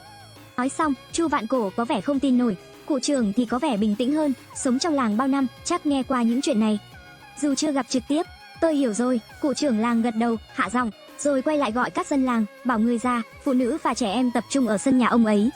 Bảo các thanh niên mạnh khỏe về nhà chuẩn bị, mang theo dao dựa, cuốc và các dụng cụ khác. Tôi tập trung lại, dân làng dĩ nhiên cũng nghe thấy từ lời nói của cụ trưởng sự nghiêm trọng của việc này, nên họ lập tức hành động. Chu Vạn Cổ cũng bình tĩnh lại, bế Hắc Hoa và cùng Trần Tuyết Mai cùng đi về phía sân nhà trưởng làng. Nhìn bóng dáng gầy gò của Chu Vạn Cổ, có vẻ như sắp sụp đổ, tôi bỗng nhớ đến một chuyện cũ. Đó là khi tôi khoảng 6-7 tuổi, Trần Tuyết Mai từng đưa Chu Vạn Cổ đến gặp ông nội tôi xin bói toán. Ông nội tôi kỳ lạ lắc đồng xu 3 lần, rồi chăm chú nhìn vào Chu Vạn Cổ. Lâu sau, ông mới mở lời, nói rằng Chu Vạn Cổ 10 năm sau sẽ gặp kiếp nạn. Cách hóa giải kiếp nạn đó chỉ có 4 chữ: tá dụng về cội. Ý của ông nội rất đơn giản, bởi Chu Vạn Cổ vốn không phải là người làng, thậm chí cũng không phải cha ruột của Hắc Hoa. Chu Vạn Cổ đến đây hơn 10 năm trước, khi đi săn ở núi phía sau làng và ngã từ vách núi xuống. Lúc đó, anh ta được Trần Tuyết Mai cứu giúp khi còn là góa phụ. Sau đó sống lại trong làng và trở thành cha kế của Hắc Hoa. Vậy nên ý của ông nội lúc đó là đơn giản, ông muốn Chu Vạn Cổ rời làng, trở về quê hương của anh ta. Chỉ có như thế mới hóa giải kiếp nạn của anh ta. Nhưng giờ tôi đã 17 tuổi, vừa tròn 10 năm trôi qua. Vậy mà Chu Vạn Cổ vẫn không rời làng. Phải chăng kiếp nạn ông nói chính là trận dịch xác lần này của Hắc Hoa? Mặc dù tôi không có thiện cảm với Chu Vạn Cổ, nhưng sinh tử của con người là chuyện lớn. Hơn nữa, hồi tưởng lại, Chu Vạn Cổ dường như ngày càng gầy yếu. Vừa rồi ôm Hắc Hoa chạy tới chạy lui, nhìn anh ấy trông như sắp rã rời. Nghĩ đến điều này, tôi vội nhắc ông trưởng làng, nhất định phải mau chóng dẫn dân làng lùng sục khắp trong ngoài làng. Nếu tìm thấy xác sống đang hoành hành, nhất định không được nương tay, cắt đầu nó để tiêu diệt. Ý cậu là cậu không định tham gia sao? Ông trưởng làng rõ ràng lo lắng. Tôi có việc gấp, xong việc tôi sẽ tới ngay. Dù đi cùng mọi người, tôi cũng không giúp được gì nhiều. Tôi không có đôi tay dài. Tôi đang nói sự thật. Lá bùa lửa không thể đối phó với xác sống. Chúng không có cảm giác đau đớn, chỉ là một xác chết với cơn đói khát nguyên thủy. Ông trưởng làng cũng không nói thêm, gọi dân làng tập trung lại, cầm theo dụng cụ rồi đi về phía đầu làng. Nhiều người như vậy chắc cũng đủ đối phó với một xác sống rồi. Trừ khi nguồn gốc của dịch xác là thây ma, nhưng thây ma dù có dịch xác cũng sẽ không hạ mình cắn một con chuột hôi hám. Đó là lý do tôi loại bỏ khả năng này từ đầu, cho rằng chính xác sống gây ra vấn đề. Chỉ là làng chúng tôi có phong thủy tốt phía trước lẫn phía sau, dương khí và âm khí phân biệt rõ ràng, bao năm qua không hề ảnh hưởng lẫn nhau. Cũng chưa từng xảy ra chuyện xác sống tấn công, vậy có lẽ điều này thực sự liên quan đến kiếp nạn của Chu Vạn Cổ. Tôi lắc đầu, để bản thân không suy nghĩ nhiều, tôi cần phải đưa Tiểu Thúy về, cô ấy ở nghĩa trang thêm giây phút nào, lại thêm một phần nguy hiểm. Tôi vội vàng vào nhà, lấy xe đẩy và đi đến nghĩa trang. May mà quan tài nuôi xác của Tiểu Thúy không bị động vào. Tôi khẽ mở một góc lên xem, thấy Tiểu Thúy vẫn nằm yên bình trong quan tài, thậm chí những vết thâm trên da cô ấy cũng đã mờ dần, trở lại màu trắng mịn như trước. Tôi cũng không dám nhìn lâu, sợ để lọt khí xác trong quan tài. Đậy lại xong, tôi bắt đầu tìm đinh xương trên nghĩa trang này. Loại đinh xương tốt nhất để lập trận tụ âm là từ hộp sọ của trẻ sơ sinh. Nhưng lúc này tôi không tìm được cái đó. Tuy nhiên, điều không thiếu nhất trên nghĩa trang này lại là xương người các loại. Vậy thì tạm dùng xương khắc trước đã. Đợi khi về nhà rồi tôi sẽ lấy lại những đinh xương mà tôi bỏ cạnh quan tài của ông nội ở phía sau núi. Nói thì dễ, nhưng làm thì không đơn giản chút nào. Tôi tìm một ngôi mộ có vẻ đã rất cũ, rồi cúi lại 3 lần 9 vái, rồi mới run run đào đất. Tiền bối ở trên, mong đừng trách hậu bối cũng bất đắc dĩ mà thôi, mong tiền bối lượng thứ. Tôi lẩm bẩm liên tục, cẩn thận lấy ra một đoạn xương trắng từ lòng đất. Có vẻ như đó là một đoạn xương cánh tay. Tiền bối cứ yên tâm, chờ tôi làm xong nhất định sẽ mua cho ngài một cái giò heo lớn, ăn gì bổ nấy. Nhất định sẽ bù lại cho ngài. Tôi lại cúi lại trước ngôi mộ, rồi tìm một hòn đá lớn để chia xương cánh tay ra từng mảnh nhỏ. Sau đó tôi mài chúng thành những chiếc đinh xương vừa vặn. Khi tôi sắp xếp đinh xương theo mẫu trận tụ âm và đóng vào một bên quan tài nuôi xác của Tiểu Thúy, tôi quay lại dồn sức đẩy quan tài lên xe đẩy. Quan tài nuôi xác nặng hơn 100 cân, cộng thêm Tiểu Thúy bên trong nữa, đẩy được nó lên xe khiến tôi kiệt sức. Nhưng tôi cũng không dám nghỉ lâu, tôi làng chưa biết tình hình thế nào, tôi vội vã đẩy xe đẩy quay về làng. Đến giữa trưa thì về tới nhà, tôi mang quan tài nuôi xác của Tiểu Thúy vào nhà, đặt vào căn phòng tối vốn để quan tài rắn. Sau đó tôi định ra sau núi lấy đinh xương bên cạnh quan tài của ông. Nhưng vừa ra đến cửa, tôi đã gặp nhóm dân làng do ông trưởng làng dẫn đầu. Cả Chu Vạn Cổ và Trần Tuyết Mai cũng có mặt. Khi thấy tôi, họ lập tức cho biết họ vẫn chưa tìm ra cái xác sống mà tôi đã nói. Sao lại chưa tìm ra? Tôi khá bất ngờ, làng mình đâu có lớn, tìm cả trước làng và sau làng rồi, cả trong ruộng nữa, cũng không có mà. Ông trưởng làng cũng lắc đầu không ngừng. Có khi nào nhầm rồi không? Lúc này, có người trong dân làng khẽ lên tiếng. Lập tức, mọi người đều quay sang nhìn tôi, trong ánh mắt không ít người có phần nghi ngờ. Tôi không có tính nhẫn nhịn như ông nội, tôi đã nói có vật dơ bẩn thì nhất định có. Nếu không thì cái xác độc ở chân của Hắc Hoa từ đâu ra? Còn nếu mọi người không tin, được thôi, vậy thì khỏi cần tìm nữa. Để rồi chớt cả lũ đi. Không phải đâu, Chu Vạn Cổ sốt ruột đến mức dậm chân. Không phải chúng tôi không tin, mà là chúng tôi thực sự không tìm thấy. Có khi nào cái xác đó đã rời làng rồi, không còn ở trong làng nữa? Nghe đến đây, lòng tôi khẽ động, nhìn chằm chằm vào ông trưởng làng. Trưởng làng, mấy năm gần đây có dân làng nào mới qua đời không? Cái xác sống 8 phần là người đã được chôn cất ở làng mình trong vài năm gần đây. Dù ở đâu, sự thay đổi phong thủy cũng diễn ra rất chậm. Vậy nên nếu là xác cũ thì đã biến đổi từ lâu rồi. Chỉ có thể là xác mới chôn gần đây, vô tình có biến cố gì đó xảy ra. Ông trưởng làng mắt lóe sáng, nói rằng mấy năm nay có nhiều người già trong làng đã qua đời. Vừa nghe ông nói xong, nhiều người dân bỗng biến sắc. Tôi hiểu rõ, những người già đã mất mà ông trưởng làng nhắc đến đều là thân nhân của người dân. Đừng có mặt mày ủ rũ, chúng ta đâu có đào mộ đâu. Tôi liếc mắt, cái xác sống muốn thoát ra phải phá mộ. Chỉ cần tìm ngôi mộ nào bị phá là có thể xác định được cái xác sống đang quấy rối. Đến lúc đó tôi sẽ có cách để dụ nó ra. Nói xong, ông trưởng làng là người đầu tiên gật đầu, dẫn dân làng chạy về hướng sau núi. Tất nhiên tôi cũng theo sau. Tình trạng của Tiểu Thúy hiện đã ổn định, việc lấy đinh xương bên cạnh quan tài của ông chưa phải là chuyện gấp. Nhưng điều làm tôi không ngờ là việc này không thể hoàn thành trong một sớm một chiều. Chúng tôi đã kiểm tra rất nhiều ngôi mộ của người già mới chôn gần đây, nhưng không phát hiện gì bất thường. Cho đến khi mặt trời lặn, trong nhóm có Trần Tuyết Mai bỗng nhớ ra điều gì đó, rồi trừng mắt nhìn Chu Vạn Cổ, nói rằng trước đây khi ông nội của Hắc Hoa được chôn cất, Chu Vạn Cổ đã tranh cãi với thầy địa lý. Dân làng nghe vậy liền quay sang nhìn Chu Vạn Cổ, ánh mắt Chu Vạn Cổ đảo liên tục, rõ ràng là đang nhớ lại tình hình lúc đó. Tên thầy cúng đó lúc chọn đất cứ liếc nhìn tôi, chẳng lẽ thực sự hắn giở trò gì đó? Nhưng tôi chỉ mắng hắn vài câu thôi mà, đâu có làm gì khác đâu. Anh đấy, đây là quả báo rồi. Trần Tuyết Mai đẩy mạnh Chu Vạn Cổ, rồi lao về hướng mộ tổ nhà họ. Chúng tôi nhanh chóng chạy theo, mãi đến khi trời tối hẳn, cuối cùng chúng tôi cũng đến trước mộ tổ nhà họ. Chu Vạn Cổ và Trần Tuyết Mai chạy thẳng đến một bên mộ tổ, nơi chôn cất ông nội của Hắc Hoa. Chúng tôi cầm đuốc đi theo nhưng đồng loạt nhíu mày, dưới ánh lửa, có thể thấy rõ ngôi mộ chôn cất ông nội của Hắc Hoa không hề bị phá. Vậy xác sống là người nào? Tôi bắt đầu thấy đau đầu. Chu Vạn Cổ lại trừng mắt lên, chỉ thẳng vào khu rừng trúc bên cạnh mộ tổ. Tôi nhìn theo, thấy sâu trong rừng trúc tối đen, có một cỗ quan tài đỏ như máu. Nắp quan tài đột nhiên bị bật mở một khe hở. Tôi chợt giật mình, ra hiệu cho mọi người giữ im lặng. Rồi từ từ tiến lại gần quan tài đỏ. Khi đến gần, quan tài đỏ dần hiện rõ trong ánh lửa. Không có xác sống bên trong, nhưng có một bầy chuột đang chạy loạn. Chính lũ chuột này đã cắn Hắc Hoa. Chu Vạn Cổ kích động hẳn lên. Tôi gật đầu, không cần nghĩ ngợi gì thêm. Quan tài này của nhà ai? Ông trưởng làng quay nhìn tất cả mọi người. Lạ thay, mọi người đều lắc đầu. Không ai biết đây là của nhà ai. Lòng tôi lạnh buốt, quan tài này không phải của làng chúng tôi. Vậy có nghĩa là có kẻ cố ý đặt quan tài này ở sau núi làng ta. Kẻ đó muốn lợi dụng xác sống. Phải chăng mọi chuyện không phải để ứng nghiệm kiếp nạn của Chu Vạn Cổ, mà kẻ ác đó thật ra nhắm vào tôi? Tôi bình tâm lại, nhanh chóng bảo các dân làng đốt lũ chuột trong quan tài. Khi một người dân ném đuốc vào trong, tiếng chuột kêu rít rợn người vang lên. Tôi không nhìn, quay sang hỏi dân làng có ai gây thủ chuốc oán với người lạ không, chẳng hạn như thầy tướng số hoặc thầy phong thủy như ông nội tôi. Dân làng lắc đầu nhưng lại nhìn về phía Chu Vạn Cổ. Chu Vạn Cổ lắc đầu liên tục, rồi như sực nhớ ra điều gì, mắt sâu trũng bỗng trợn to. Các người nói liệu có phải là quái vật ở khe xương không? Lập tức tất cả dân làng đều trợn tròn mắt. Quái vật gì cơ? Tôi tất nhiên là chưa từng nghe qua. Chưa kịp đợi Chu Vạn Cổ trả lời thì ông trưởng làng đã lên tiếng. Ông nói làng ta trước đây có nhiều thợ săn, cho đến khi trong núi đột nhiên xuất hiện một vết nứt. Vết nứt đó lại là đường tắt về làng. Nhiều thợ săn vì đi đường tắt về làng mà thường xuyên có động vật hoặc thợ săn qua đường vô tình ngã xuống khe mà bỏ mạng. Lâu dần, trong khe xương trắng chất đầy, vì thế mà gọi là khe xương. Có lần tình cờ, Một thợ săn đi ngang qua đó, bỗng nghe thấy tiếng than thở từ khe xương. Anh ta thấy có một người đang nằm úp mặt dưới đất, có vẻ người đó vô tình ngã vào khe. Anh ta lấy sợi dây thừng mang theo bên mình, dự định dùng dây thừng để cứu người. Nhưng khi cúi xuống buộc dây, anh ta thoáng thấy tay người đó không có móng tay. Toàn thân thợ săn nổi da gà, vì anh ta vốn thường lột da thú. Nên anh ta biết người này không có móng tay là vì kẻ đó đang mặc ngược da người. Thợ săn lập tức giơ súng bắn về phía người đó, nhưng người nằm sấp trên đất đột ngột xoay lại, như một con nhện khổng lồ mặt quay lên trên, chui nhanh vào bóng tối sâu thẳm. Thợ săn hoảng sợ run rẩy, cuối cùng anh cũng hiểu ra vì sao khe xương chẳng khó đi, mà vẫn có nhiều thú vật và thợ săn ngã xuống. Anh kể lại câu chuyện cho làng nghe. Thời gian trôi qua, làng không còn thợ săn nữa và khe xương trở thành khu cấm của làng. Nghe xong câu chuyện, tôi cảm thấy không khí xung quanh trở nên âm u lạnh lẽo. Con quái vật mặc da người là để dụ dỗ thợ săn vào khe xương, chứng tỏ nó ít nhất có trí khôn. Vậy có khả năng nào con quái vật đã thoát ra khỏi khe xương và đến làng chúng tôi để trả thù cho phát súng của thợ săn? Nghe xong, tôi cau mày.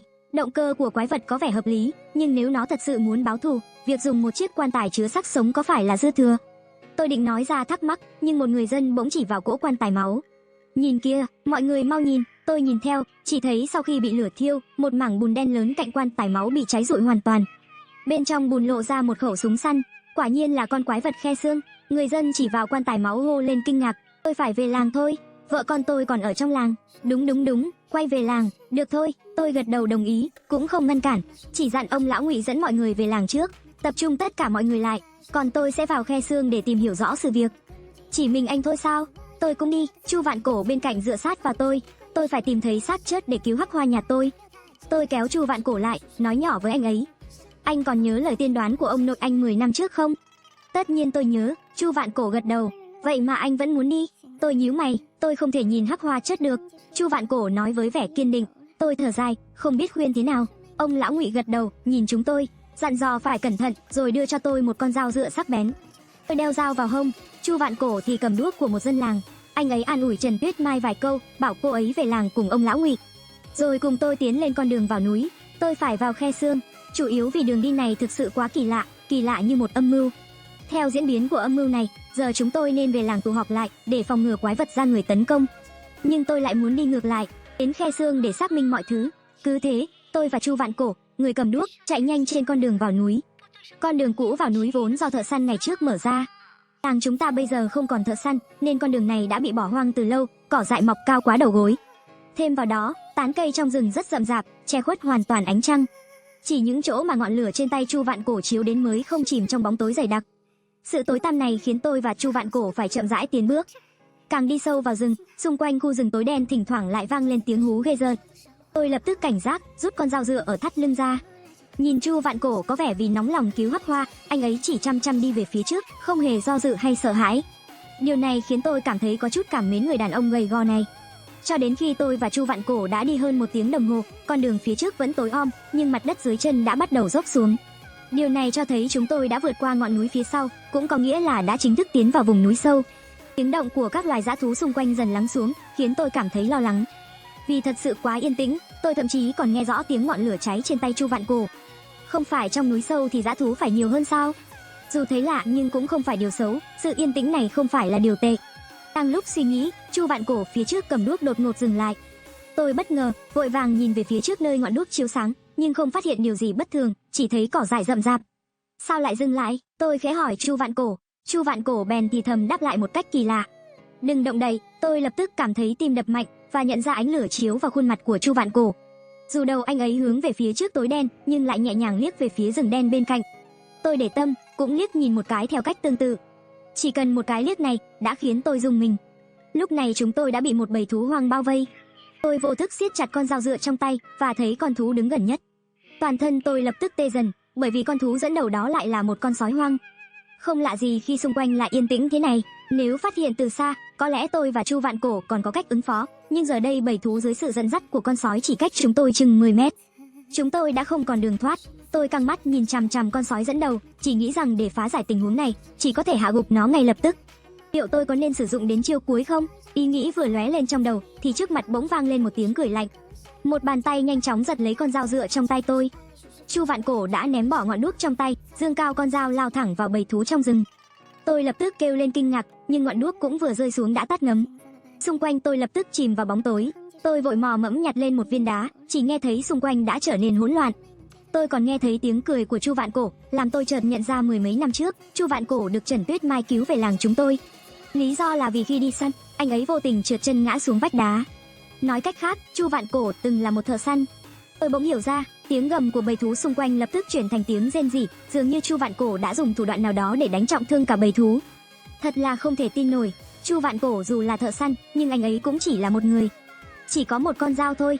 Không để tôi nghĩ thêm, xung quanh bóng tối chỉ còn lại tiếng kêu thảm thiết của bầy thú đang bỏ chạy. Đến khi một ánh lửa từ trước mặt tôi lóe lên, chính là Chu Vạn Cổ châm lửa vào ngọn đuốc. Lúc này, mặt anh ấy đã nhuốm đầy máu thú. Sau khi đốt lại ngọn đuốc, anh ấy đứng dậy, đưa con dao trả lại cho tôi. Tôi hơi sững sờ, vì tôi chưa từng thấy Chu Vạn Cổ nào đáng sợ như vậy. Ánh mắt của anh ấy lại dần dịu lại, trở về như thường ngày, với hình ảnh người cha gầy yếu của Hắc Hoa. Đi nhanh thôi, những con thú khác sẽ lần theo mùi máu mà tìm đến. Chu Vạn Cổ nói xong, giơ cao ngọn đuốc rồi tiến sâu vào con đường nhỏ. Nhìn bóng lưng anh ấy, tôi không biết có phải do ảo giác không, nhưng trông anh ấy có vẻ mạnh mẽ hơn trước nhiều. Có vẻ như Chu Vạn Cổ không phải người bình thường. Tôi thầm nghĩ, định cất lại con dao vào thắt lưng. Nhưng ngay khi tôi cúi xuống, tôi lại sững sờ, vì trên con dao sáng bóng không có giọt máu nào. Vì nếu dao đủ sắc và người dùng đủ nhanh, thì khi chém vào con mồi, dao sẽ không dính máu. Nghĩ đến vẻ ngoài yếu ớt của Chu Vạn Cổ thường ngày, tôi thật sự có chút không dám tin, nhưng Chu Vạn Cổ đã cầm đuốc đi xa. Tôi chỉ còn cách đi theo.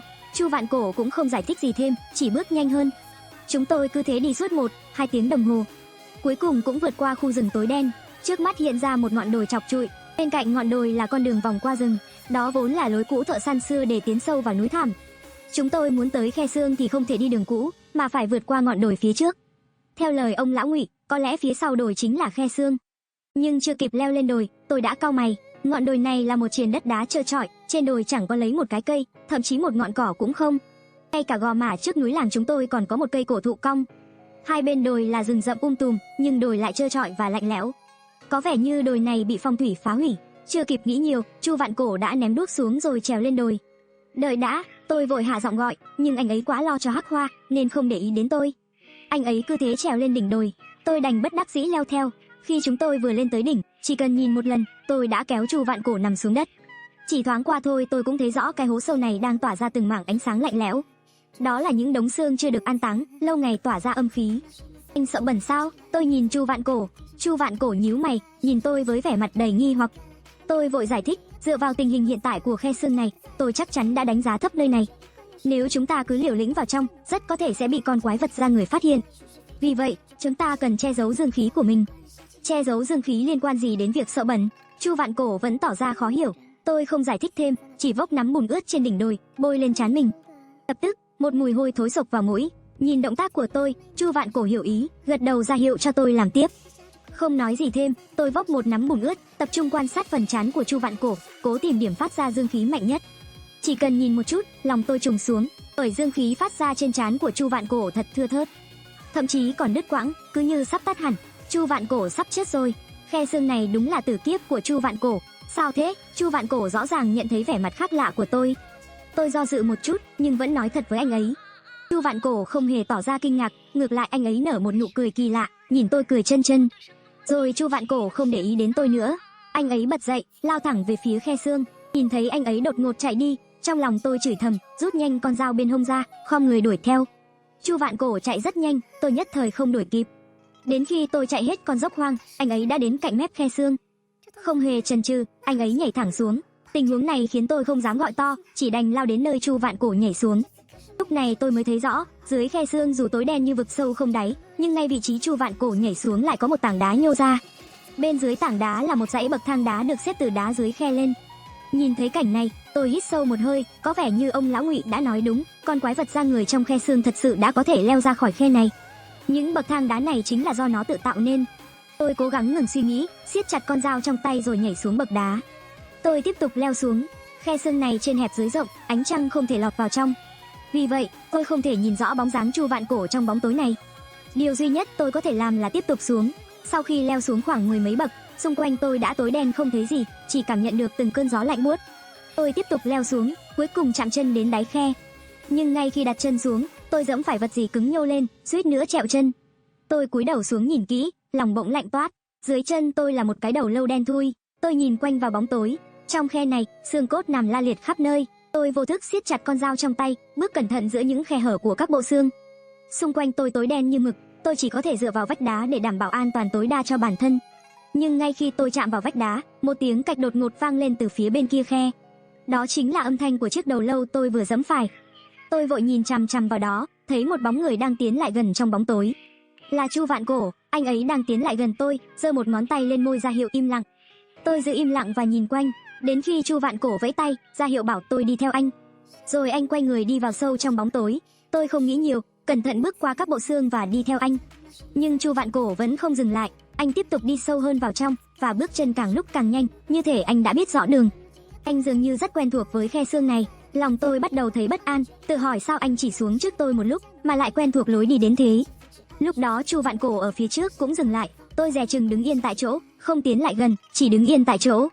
Chỉ trong khoảnh khắc, trước mặt Chu Vạn Cổ, một ngọn lửa xanh mờ bùng lên. Ngọn lửa ấy như một dấu hiệu, bắt đầu lan ra khắp nơi như thủy triều. Đó là một ngọn núi xương trắng bao phủ trong lửa xanh. Đó là quỷ hỏa. Sau khi hoàn hồn, tôi mới nhận ra sau đống xương ấy, trước mặt tôi là một vách đá đen kịt. Điều này có nghĩa là chúng tôi đã băng qua toàn bộ khe xương, đến được nơi sâu nhất dưới đáy khe. Vậy con quái vật da người trong khe đâu rồi? Nhưng ngay sau đó, cảnh tượng trước mắt khiến tôi dựng tóc gáy. Tôi thấy Chu Vạn Cổ đứng quay lưng lại, hai tay dang rộng một cách kỳ lạ. 10 ngón tay của anh ấy bắt đầu rụng móng liên tục. Anh ấy chính là quái vật da người. Tôi đứng sững tại chỗ vì kinh ngạc. Chu Vạn Cổ phát ra tiếng cười sắc nhọn. Ha ha, Hỏa Thổ, ông nội cậu nói muốn giải tử kiếp của ta, chỉ có thể quay về cội nguồn. Vậy giờ ta có tính là đã về cội rồi không? Sao anh có thể là quái vật da người được? Làm sao có thể như vậy? Tôi nhất thời không thể chấp nhận nổi. Từ lúc tôi sinh ra, Chu Vạn Cổ đã được Trần Tuyết Mai cứu về làng. Nghĩa là Chu Vạn Cổ đã ở làng chúng tôi suốt 17 năm. Vậy mà anh ấy lại chính là quái vật da người ở khe xương này. Tại sao? Tôi không hiểu sao anh phải ẩn mình lâu như vậy trong làng chúng tôi. Tôi trừng mắt nhìn Chu Vạn Cổ. Đương nhiên cậu sẽ không hiểu, thậm chí ta cũng không hiểu. Chu Vạn Cổ cười gượng. Ta đến làng chỉ vì vận khí của cậu, mà sao lại ở đến 17 năm? Tôi nghe mà sững người. Chu Vạn Cổ vẫn quay lưng về phía tôi, ngẩng đầu lên, nhìn lên bầu trời đêm phía ngoài khe xương. Hỏa ảo, cậu có hiểu thế nào là cô độc dài lâu không? Cậu có biết sống mà phải đếm từng ngày, từng đêm, thật là khổ sở thế nào không? Ta đã khai mở linh trí trong khe này, từ ngày đầu tiên khi ta có ý thức, cho đến ngày ta đục từng tảng đá, từng bước một leo ra khỏi khe này. Ta đã mất trọn 50 năm. Trong 50 năm đó, những gì ta nhìn thấy chỉ là một vệt trời xanh trên khe núi. Những gì ta cảm nhận được chỉ là cái lạnh thấu xương trong khe. Dù ta có ăn bao nhiêu người, uống bao nhiêu máu, ta vẫn cảm thấy lạnh. Cho đến 17 năm trước, vào đêm ta thoát khỏi nơi này, một tiểu yêu nói với ta rằng cậu sinh ra mang vận khí đế vương. Ta nghĩ vận khí đế vương của cậu phải khác biệt. Nếu ta ăn cậu, có lẽ ta sẽ không còn lạnh nữa. Vì vậy, đêm đó ta lẻn vào làng cậu. Nhưng khi vừa đến, ta thấy rất nhiều yêu vương đáng sợ từ xa. Chúng vây quanh làng và cũng muốn ăn cậu. Vì yếu thế, ta chỉ có thể trốn ở núi sau. Cho đến khi ta thấy ông nội cậu bước vào màn sương lớn đó, đi thẳng đến trước mặt yêu vương dẫn đầu. Ta thật sự khâm phục ông nội cậu. Ông dám đối diện với những yêu vương mà ta không dám nhìn thẳng. Ta không biết ông đã nói gì, nhưng các yêu vương đều rút lui. Điều này khiến ta nhận ra ông nội cậu hẳn là một cao nhân. Nên ta chỉ có thể tạm thời ẩn mình trong làng cậu, chờ thời cơ hành động. Nhưng ta không ngờ rằng, kể từ khi gặp dì Trần của cậu, ta dần có những gắn bó. Từ lúc đó, trái tim ta không còn lạnh lẽo. Nghe đến đây, tôi vội khuyên, nếu đã tìm được thứ mà anh hằng mong ước, thì không cần ăn tôi nữa. Anh yên tâm, tôi hứa sẽ không nói với ai về thân phận thật của anh. Anh vẫn là Chu Vạn Cổ, tôi vẫn gọi anh là chú Chu, anh vẫn có thể ở bên dì Trần. Lúc này Chu Vạn Cổ quay lưng về phía tôi, cả người anh ấy run rẩy kỳ lạ. Hỏa ảo, ta biết cậu là người thông minh, cậu không thể không nghĩ ra ta làm tất cả chuyện này vì điều gì. Tôi nghiến răng, siết chặt con dao trong tay. Anh đã cắn hắc hoa, chính anh đặt quan tài, cũng chính anh thiết kế khẩu súng săn. Anh làm tất cả chỉ để dụ tôi đến khe xương này. Anh vẫn muốn ăn tôi, đúng không? Anh muốn ăn tôi để cảm thấy ấm áp, nhưng trái tim anh đã được sưởi ấm. Vậy tại sao anh vẫn ra tay sau khi ông tôi mất? Cậu sai rồi, Chu Vạn Cổ lắc đầu. Ta sắp đặt tất cả không phải vì ông cậu đã mất, mà vì quẻ bói của ông cậu rất chính xác. Ta tu luyện đạo của xác chết, ở làng cậu 17 năm, ngoài việc hút máu tên giả tiên vô thừa nhận, ta chưa hại ai khác. Nhưng giờ ta không thể chịu đựng được nữa, vì đã quá lâu không giết người uống máu. Sát đan trong ta gần như sắp vỡ vụn, quẻ của ông cậu thật chuẩn xác, năm nay chính là tử kiếp của ta. Nếu ta không thể ăn cậu, không thể dùng vận khí của cậu để ổn định sát đan, thì đạo hạnh của ta sẽ tiêu tan trong chốc lát, trở lại thành quái vật ăn thịt người, không có linh trí. Để vượt qua kiếp nạn này, ta chỉ còn cách đó. Nói xong, Chu Vạn Cổ cuối cùng quay lại, khuôn mặt gầy gò như bộ xương của anh ấy đã không còn chút huyết sắc nào. Đôi mắt anh ấy cũng đã biến thành màu trắng bệch của xác chết. và ngay sau đó, cơ thể của Chu Vạn Cổ bắt đầu giãn ra, anh ấy lật người lại, bốn chi chống xuống đất, mặt hướng lên trời. Ngẩng khuôn mặt trắng bệch lên, Chu Vạn Cổ lao về phía tôi như một con nhện khổng lồ. Chu Vạn Cổ giờ đã hóa thành quái vật da người, di chuyển nhanh khủng khiếp. Lúc này chúng tôi đang ở nơi sâu nhất của khe xương, tôi không còn đường để trốn. Không chút do dự, tôi lập tức dùng tới lá bài tẩy của mình. Tôi cầm con dao trong tay, đâm vào 5 ngón tay của bàn tay còn lại. Khi cơn đau đến, tôi dùng máu từ lòng ngón tay thoa lên huyệt bách hội trên đỉnh đầu, rồi cuối cùng tụ lại ở huyệt thần đình giữa trán.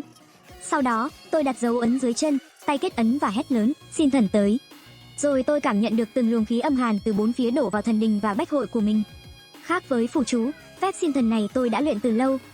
Lý do tôi không dùng với Hổ Nhi là một là vì đạo hạnh của hắn bình thường, hai là vì khi luyện phép xin thần này, mỗi lần chỉ duy trì được khoảng 10 phút. Sau 10 phút tôi chắc chắn sẽ kiệt sức ngất đi. Đây chính là lá bài tẩy của tôi, chỉ dành để sử dụng trong lúc nguy hiểm nhất. Phép xin thần được ghi chép trong sách cổ là mời khí linh hồn xung quanh. Có thần thì xin thần nhập, không có thần thì xin khí linh nhập. Thần nhập thì điều khiển thân thể, khí nhập thì luyện gân cốt. Trong khe xương này tất nhiên không có linh khí, vậy nên chỉ có khí hồn chớt nhập vào người tôi. Lập tức tôi cảm thấy cơ thể lạnh buốt, nhưng cũng tràn đầy sức mạnh. Đúng lúc đó, Chu Vạn Cổ trong hình dạng quái vật da người đã lao đến trước mặt tôi. Anh ấy ngẩng đầu, với khuôn mặt trắng bệch, lao tới định cắn tôi. Tôi nhanh chóng né tránh. Khi hắn lao vào khoảng không, tôi dồn sức vung con dao trong tay xuống cổ hắn. Một âm thanh sắc bén vang lên, lưỡi dao của tôi chém trúng cổ hắn. Nhưng tôi không cảm thấy lưỡi dao đâm vào da thịt, mà chỉ chạm vào xương. Ngay giây tiếp theo, đầu của Chu Vạn Cổ, trắng bệch như xác chết, bị tôi chặt đứt. Nó rơi thẳng xuống đất, tôi không ngờ có thể hạ gục hắn chỉ với một đòn. Cho đến khi thân xác không đầu của Chu Vạn Cổ nhanh chóng lao về phía cái đầu rơi, nhặt lên và gắn lại vào cổ. Đôi mắt trắng bệch của hắn vẫn nhìn chằm chằm vào tôi, khuôn mặt vẫn nở một nụ cười nham hiểm. Hỏa Thổ, hãy thông cảm cho ta, quan trọng nhất là cậu không thể đấu lại ta đâu. Tôi hít một hơi dài, nghiến răng lao về phía Chu Vạn Cổ. Lần này, tôi nhắm vào lồng ngực trống trơn của hắn. Nhưng lạ là Chu Vạn Cổ không có phản ứng gì, hắn chỉ quỳ tại chỗ và mở cái miệng trắng bệch về phía tôi. Miệng của hắn mở rộng như hàm cá sấu, hàm trên và dưới mở to hết cỡ, như thể định nuốt chửng tôi. Khi tôi vừa đến trước mặt hắn, chưa kịp vung dao thì một dải bóng trắng xám giải phóng ra từ miệng hắn. Đó là một cánh tay xương trắng, 5 ngón tay xòe ra như vuốt, chụp lấy đầu tôi. Tôi vội thu dao và xoay người, nhưng cánh tay tôi vẫn bị móng vuốt xương cào trúng. Lập tức tôi cảm thấy cánh tay đau buốt, nhanh chóng nhìn qua, chỉ phát hiện ra vết thương đã bắt đầu bốc lên khí đen. Cái móng vuốt xương trắng này có thể hút máu và mang theo độc xác. Khoảnh khắc tiếp theo, chưa kịp nghĩ cách đối phó, khắp người Chu Vạn Cổ đã mọc ra hàng chục cánh tay xương trắng. Cuối cùng, tôi hiểu ra khi ở trong rừng, hắn làm thế nào để trong tích tắc đánh trọng thương cả bầy thú. Hắn cầm dao của tôi chỉ để tôi không nghi ngờ. Hỏa Vương à, hãy chấp nhận số phận, như ông của cậu đã nói, lá dụng về cội, để ta hóa giải kiếp nạn của mình. Tôi giờ đây còn chẳng biết Chu Vạn Cổ phát ra giọng nói từ đâu. Hắn giơ lên tất cả cánh tay xương trắng, tạo thành một bức tường xương trắng phủ kín trời đập thẳng về phía tôi. Tôi chỉ còn cách nghiến răng, giơ dao chắn trước người. Bùm, một tiếng nổ lớn, cả người tôi bị đánh bật ra sau, rơi mạnh xuống đống xương chất chồng. Tôi chống dao đứng dậy, nhìn xuống phát hiện khắp người đã xuất hiện những vết thương đang đen lại nhanh chóng. Trí óc tôi bắt đầu mơ hồ, tôi vội cắn chặt đầu lưỡi để giữ tỉnh táo. Ý thức chỉ mới tỉnh táo một chút, đã thấy cánh tay hắn lại đập xuống. Cú chặn vừa rồi đã khiến khí lực trong người gần cạn kiệt. Tôi hoàn toàn không thể chống lại Chu Vạn Cổ, tên quái vật xương trắng này. Tôi nghiến răng, gắng giữ dao ngang người, tập trung toàn bộ luồng khí âm hồn còn lại vào dao. Sau đó dồn hết sức chém về phía hắn. Một âm thanh xé gió vang lên, lưỡi dao của tôi gãy vụn. Ngay khi tôi tuyệt vọng, bỗng từ phía trên của hẻm xương vang lên một giọng nói quen thuộc. Đừng mà, ta phục ngươi rồi. Đó là giọng của Hồ Nhị. Ngay lập tức, bức tường xương trắng của Chu Vạn Cổ dừng lại cách tôi chỉ 3 tấc. Tôi vòng qua tường xương nhìn, thấy Chu Vạn Cổ đang chăm chú nhìn lên phía trên tối đen của hẻm xương. Nhưng tôi là cách duy nhất để Chu Vạn Cổ giải quyết kiếp nạn. Làm sao hắn có thể bị cản trở chỉ vì một giọng nói mà dừng tay giết tôi? Trong khoảnh khắc suy nghĩ, mắt đỏ rực của Chu Vạn Cổ co lại, như thể hắn vừa thấy thứ gì đó đáng sợ ở trên hẻm xương. Sau đó, bức tường xương trước mặt tôi lập tức rút lại dưới sự điều khiển của hắn, che chắn trên đầu hắn. Tôi vội ngẩng đầu nhìn lên, thấy một bóng người lao thẳng từ trời đen xuống giữa hẻm xương. Đây là hẻm xương sâu hàng chục mét, ai mà dám nhảy xuống như thế? Trong khoảnh khắc lóe sáng, bóng người đó đập vào bức tường xương mà Chu Vạn Cổ dựng trên đầu. Chỉ nghe một tiếng nổ lớn, bức tường xương lập tức vỡ tan. Chu Vạn Cổ đứng sững tại chỗ, và bóng người đó từ trong mảnh xương vỡ đạp thẳng vào ngực Chu Vạn Cổ, đẩy hắn cắm sâu vào mặt đất. Cả người Chu Vạn Cổ bị xuyên thấu và ghim chặt xuống đất. Tôi vô cùng kinh ngạc, đến khi các mảnh xương tan biến Chu Vạn Cổ đã không còn động đậy. Toàn thân hắn đã trở thành một bộ xương hoàn toàn, và người đứng trên bộ xương đó lại là Tiểu Thúy, đôi mắt rắn của cô ấy phát ra ánh sáng âm u. Tôi hoàn toàn ngây ra, không hiểu sao chỉ sau một ngày, Tiểu Thúy đã thoát khỏi quan tài dưỡng xác. Mà cô ấy đã luyện thành sát thân, theo như ông nội dự đoán, cô ấy phải mất thêm nửa năm để luyện thành sát thân. Đây cũng là lý do ông không muốn tôi mở quan tài rắn. Hơn nữa, các vết xác trên người Tiểu Thúy cho thấy cô ấy chưa thực sự luyện thành sát thân. Thậm chí khi rời khỏi trận tụ âm của ông nội, cô ấy sẽ ngay lập tức bắt đầu biến xác. Sao chỉ qua một đêm mà sát thân đã thành? Tôi không thể hiểu được. Tiểu Thúy quay đầu nhìn tôi, vẫn là đôi mắt rắn thuôn dài thành một đường thẳng. Cô ấy nhấc chân chạy chậm lại gần. Cô ấy hít hít xác nhận mùi của tôi, rồi tựa đầu lên vai tôi, nhắm mắt lại, cứ thế dựa vào tôi. Cô nương à, cô làm sao vậy? Tôi vô thức hỏi, và ngay lúc đó, một bóng người cao nửa người bám vào vách hẻm xương, nhanh nhẹn trèo xuống. Chính là Hồ Nhị vừa lên tiếng trên hẻm. Ôi trời ơi, cuối cùng cũng tìm thấy người ở đây. Hồ Tam vỗ tay cười, vuốt vuốt đuôi tóc. Chuyện gì đang xảy ra vậy? Tôi liếc nhìn Tiểu Thúy đang nhắm mắt, rồi chằm chằm nhìn Hồ Nhị. Sao ngươi lại đi cùng Tiểu Thúy? Ngươi đã làm gì? Chưa kịp đợi Hồ Nhị trả lời, một giọng nói lạnh lùng không cảm xúc cất lên. Rồi ghé sát đầu tôi, cô ấy thì thầm vào tai. Tôi không phải là Tiểu Thúy, tôi là Bạch Cẩm. Tôi giật mình, đờ đẫn nhìn Tiểu Thúy, nhưng cô ấy vẫn nhắm mắt, như thể chưa từng nói gì. Nhưng điều này càng khiến tôi thấy bất thường. Cô ấy cũng là hóa thân của khí vận long mạch, và long mạch hóa thành rắn, chẳng khác gì một đứa trẻ sơ sinh. Trong suốt quá trình từ rắn thành người, Tiểu Thúy luôn ở trong quan tài rắn. Vậy làm sao cô ấy có thể có tên là Bạch Cẩm? Bạch Cẩm, tôi thử gọi Tiểu Thúy. Cô nương, cô thật sự là ai? Tiểu Thúy nằm trên vai tôi, bất ngờ mở to đôi mắt rắn. Nhưng lần này đôi mắt ấy lại mờ đục, như bị phủ một màn sương, đến khi đôi mắt ấy bắt đầu dao động, và tự hỏi mình là ai. Cô nương, tôi nhanh chóng ngăn cô ấy lại. Giờ cô là Tiểu Thúy. Nghe vậy, Tiểu Thúy ngơ ngác gật đầu, rồi lại dựa vào tôi, gối đầu lên vai. Em là Tiểu Thúy, là vợ của anh, đừng đốt em sẽ nghe lời anh. Tim tôi mềm nhũn, nhớ đến giọt nước mắt trong quan tài dưỡng xác của cô ấy. Yên tâm đi, trước đây tôi chỉ đùa thôi. Nếu em là vợ tôi, thì dù là khoai nướng tôi cũng không nướng em đâu. Miệng nói vậy nhưng lòng tôi vẫn bất an, dựa vào phản ứng của Tiểu Thúy, rõ ràng cô ấy không phải tờ giấy trắng, mà giống như một người mất trí nhớ. Nhưng rõ ràng cô ấy là khí vận long mạch, là tôi đã tự tay kéo cô ấy ra khỏi giếng mà. Còn nữa, vừa nãy cô ấy nhảy xuống từ trên cao của cốt nhân câu, nếu là người thường thì đã tan thành thịt vụn rồi, chưa kể chỉ một chiêu đã phá được bức tường xương của Chu Vạn Cổ, lại còn một đòn chí mạng kết liễu hắn. Cô ấy chắc chắn là hóa thân của khí vận long mạch, nhưng tại sao cô ấy lại có ký ức của quá khứ? Tôi đang suy nghĩ thì liếc mắt thấy Hồ Nhị vừa ở trước mặt tôi, giờ đã đến chỗ Chu Vạn Cổ không còn động đậy nữa, cúi người như đang tìm kiếm gì đó trong bộ xương. Trong lòng tôi có chút khó chịu, thật sự không ngờ Chu Vạn Cổ lại chính là người gia quỷ, càng không ngờ rằng tất cả những gì hắn bày mưu tính kế chỉ là để có thể tiếp tục ở bên Trần Tuyết Mai. Tốt nhân câu này quả thật lạnh lẽo vô cùng, nhưng vừa mới nhấc chân lên, cơ thể tôi đã đổ sụp xuống đất vì bị nhiễm thi độc, mất máu, cộng thêm việc kiệt sức sau khi mời thần, khiến tôi đứng không vững nữa. Tiểu Thúy xoay người đứng trước mặt tôi, nắm tay đỡ tôi đứng lên, rồi dẫn tôi đến chỗ Chu Vạn Cổ. Ngoài tấm da người mặc ngược, Chu Vạn Cổ đã hoàn toàn hóa thành bộ xương. Hồ Nhị liếc nhìn tôi với đôi mắt hẹp dài, vẫn không ngừng lục lọi trong bộ xương. Tôi bảo Tiểu Thúy thả tôi xuống, rồi hỏi Hồ Nhị đang tìm gì. Không có gì. Hồ Nhị lắc đầu, dừng tìm khi thấy tôi đến, nhưng đôi mắt vẫn liếc về phía bộ xương. Chưa kịp để tôi nói tiếp, một giọng nói quen thuộc vang lên từ trong bộ xương. Hỏa ảo wow, cuối cùng ta cũng không thoát khỏi kiếp nạn mà ông nội người đã dự báo. Trong lòng tôi chấn động, tập trung nhìn về phía bộ xương. Lúc này mới thấy ở trung tâm bộ xương có một tia sáng trắng mờ mờ tỏa ra. Đó chính là ngọn nến sinh mệnh của Chu Vạn Cổ khi hóa thành người. Hãy hứa với ta, đừng nói với dì Trần về chuyện của ta. Khi giọng nói vừa dứt, ngọn nến sáng đó lập tức tắt lịm, kèm theo đó là một đốm lửa ma xanh lam lững lờ bay ra, trôi dạt về đống xương trắng vẫn đang bốc cháy dữ dội. Thì ra bản thể thật sự của Chu Vạn Cổ không phải là xương, mà là một ngọn lửa ma trong cốt nhân câu này. Chu thúc, cháu hứa với chú, tôi nói với ngọn lửa ma đó. Nhưng khi quay lại, tôi lại thấy ngay cảnh con yêu tinh nhỏ Hồ Nhị đang thò tay về phía bộ xương. Chát, một bàn tay mạnh mẽ giữ chặt Hồ Nhị, dĩ nhiên là của Tiểu Thúy bên cạnh tôi. Dường như chỉ cần nhìn ánh mắt tôi, Tiểu Thúy đã hiểu tôi muốn làm gì.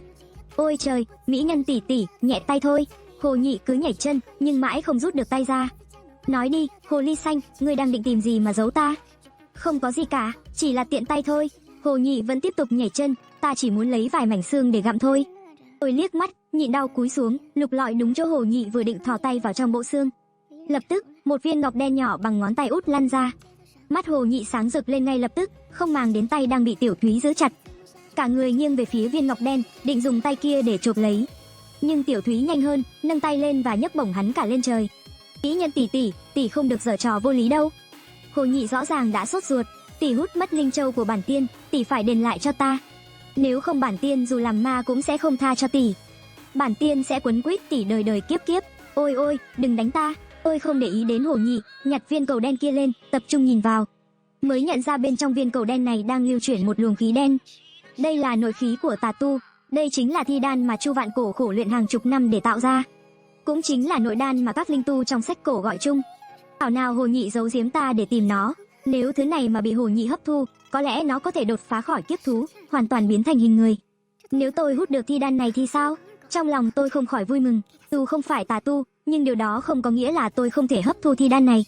Sách cổ ghi lại rằng linh tu vạn vật cũng là linh khí nội đan, thi đan, huyết đan hay là yêu đan, thậm chí là linh đan, mặc dù đạo luyện của chúng khác nhau, nhưng chúng đều thuộc tính chất, chỉ khác nhau về cách luyện mà thôi. Nếu tôi hấp thu thi đan này, có khi tôi sẽ đạt được giai đoạn cố khí. Tôi vừa ghé sát thi đan, thì ngay lúc này, Hồ Nhị đang bị Tiểu Thúy nhấc lên không, đột ngột bẻ gãy tay bị giữ, gỡ được tay ra khỏi Tiểu Thúy. Tôi vội cầm thi đan lùi lại, nhưng Hồ Nhị không lao tới giành thi đan. Hồ Nhị chỉ quỳ sụp xuống, ôm tay gãy, đập đầu xuống đất liên tục. Đại ca không thể hút thi đan này đâu. Đại ca, tôi cầu xin người. Trán của Hồ Nhị chớp mắt đã thấy đỏ, nhưng nó vẫn không ngừng dập đầu trước tôi.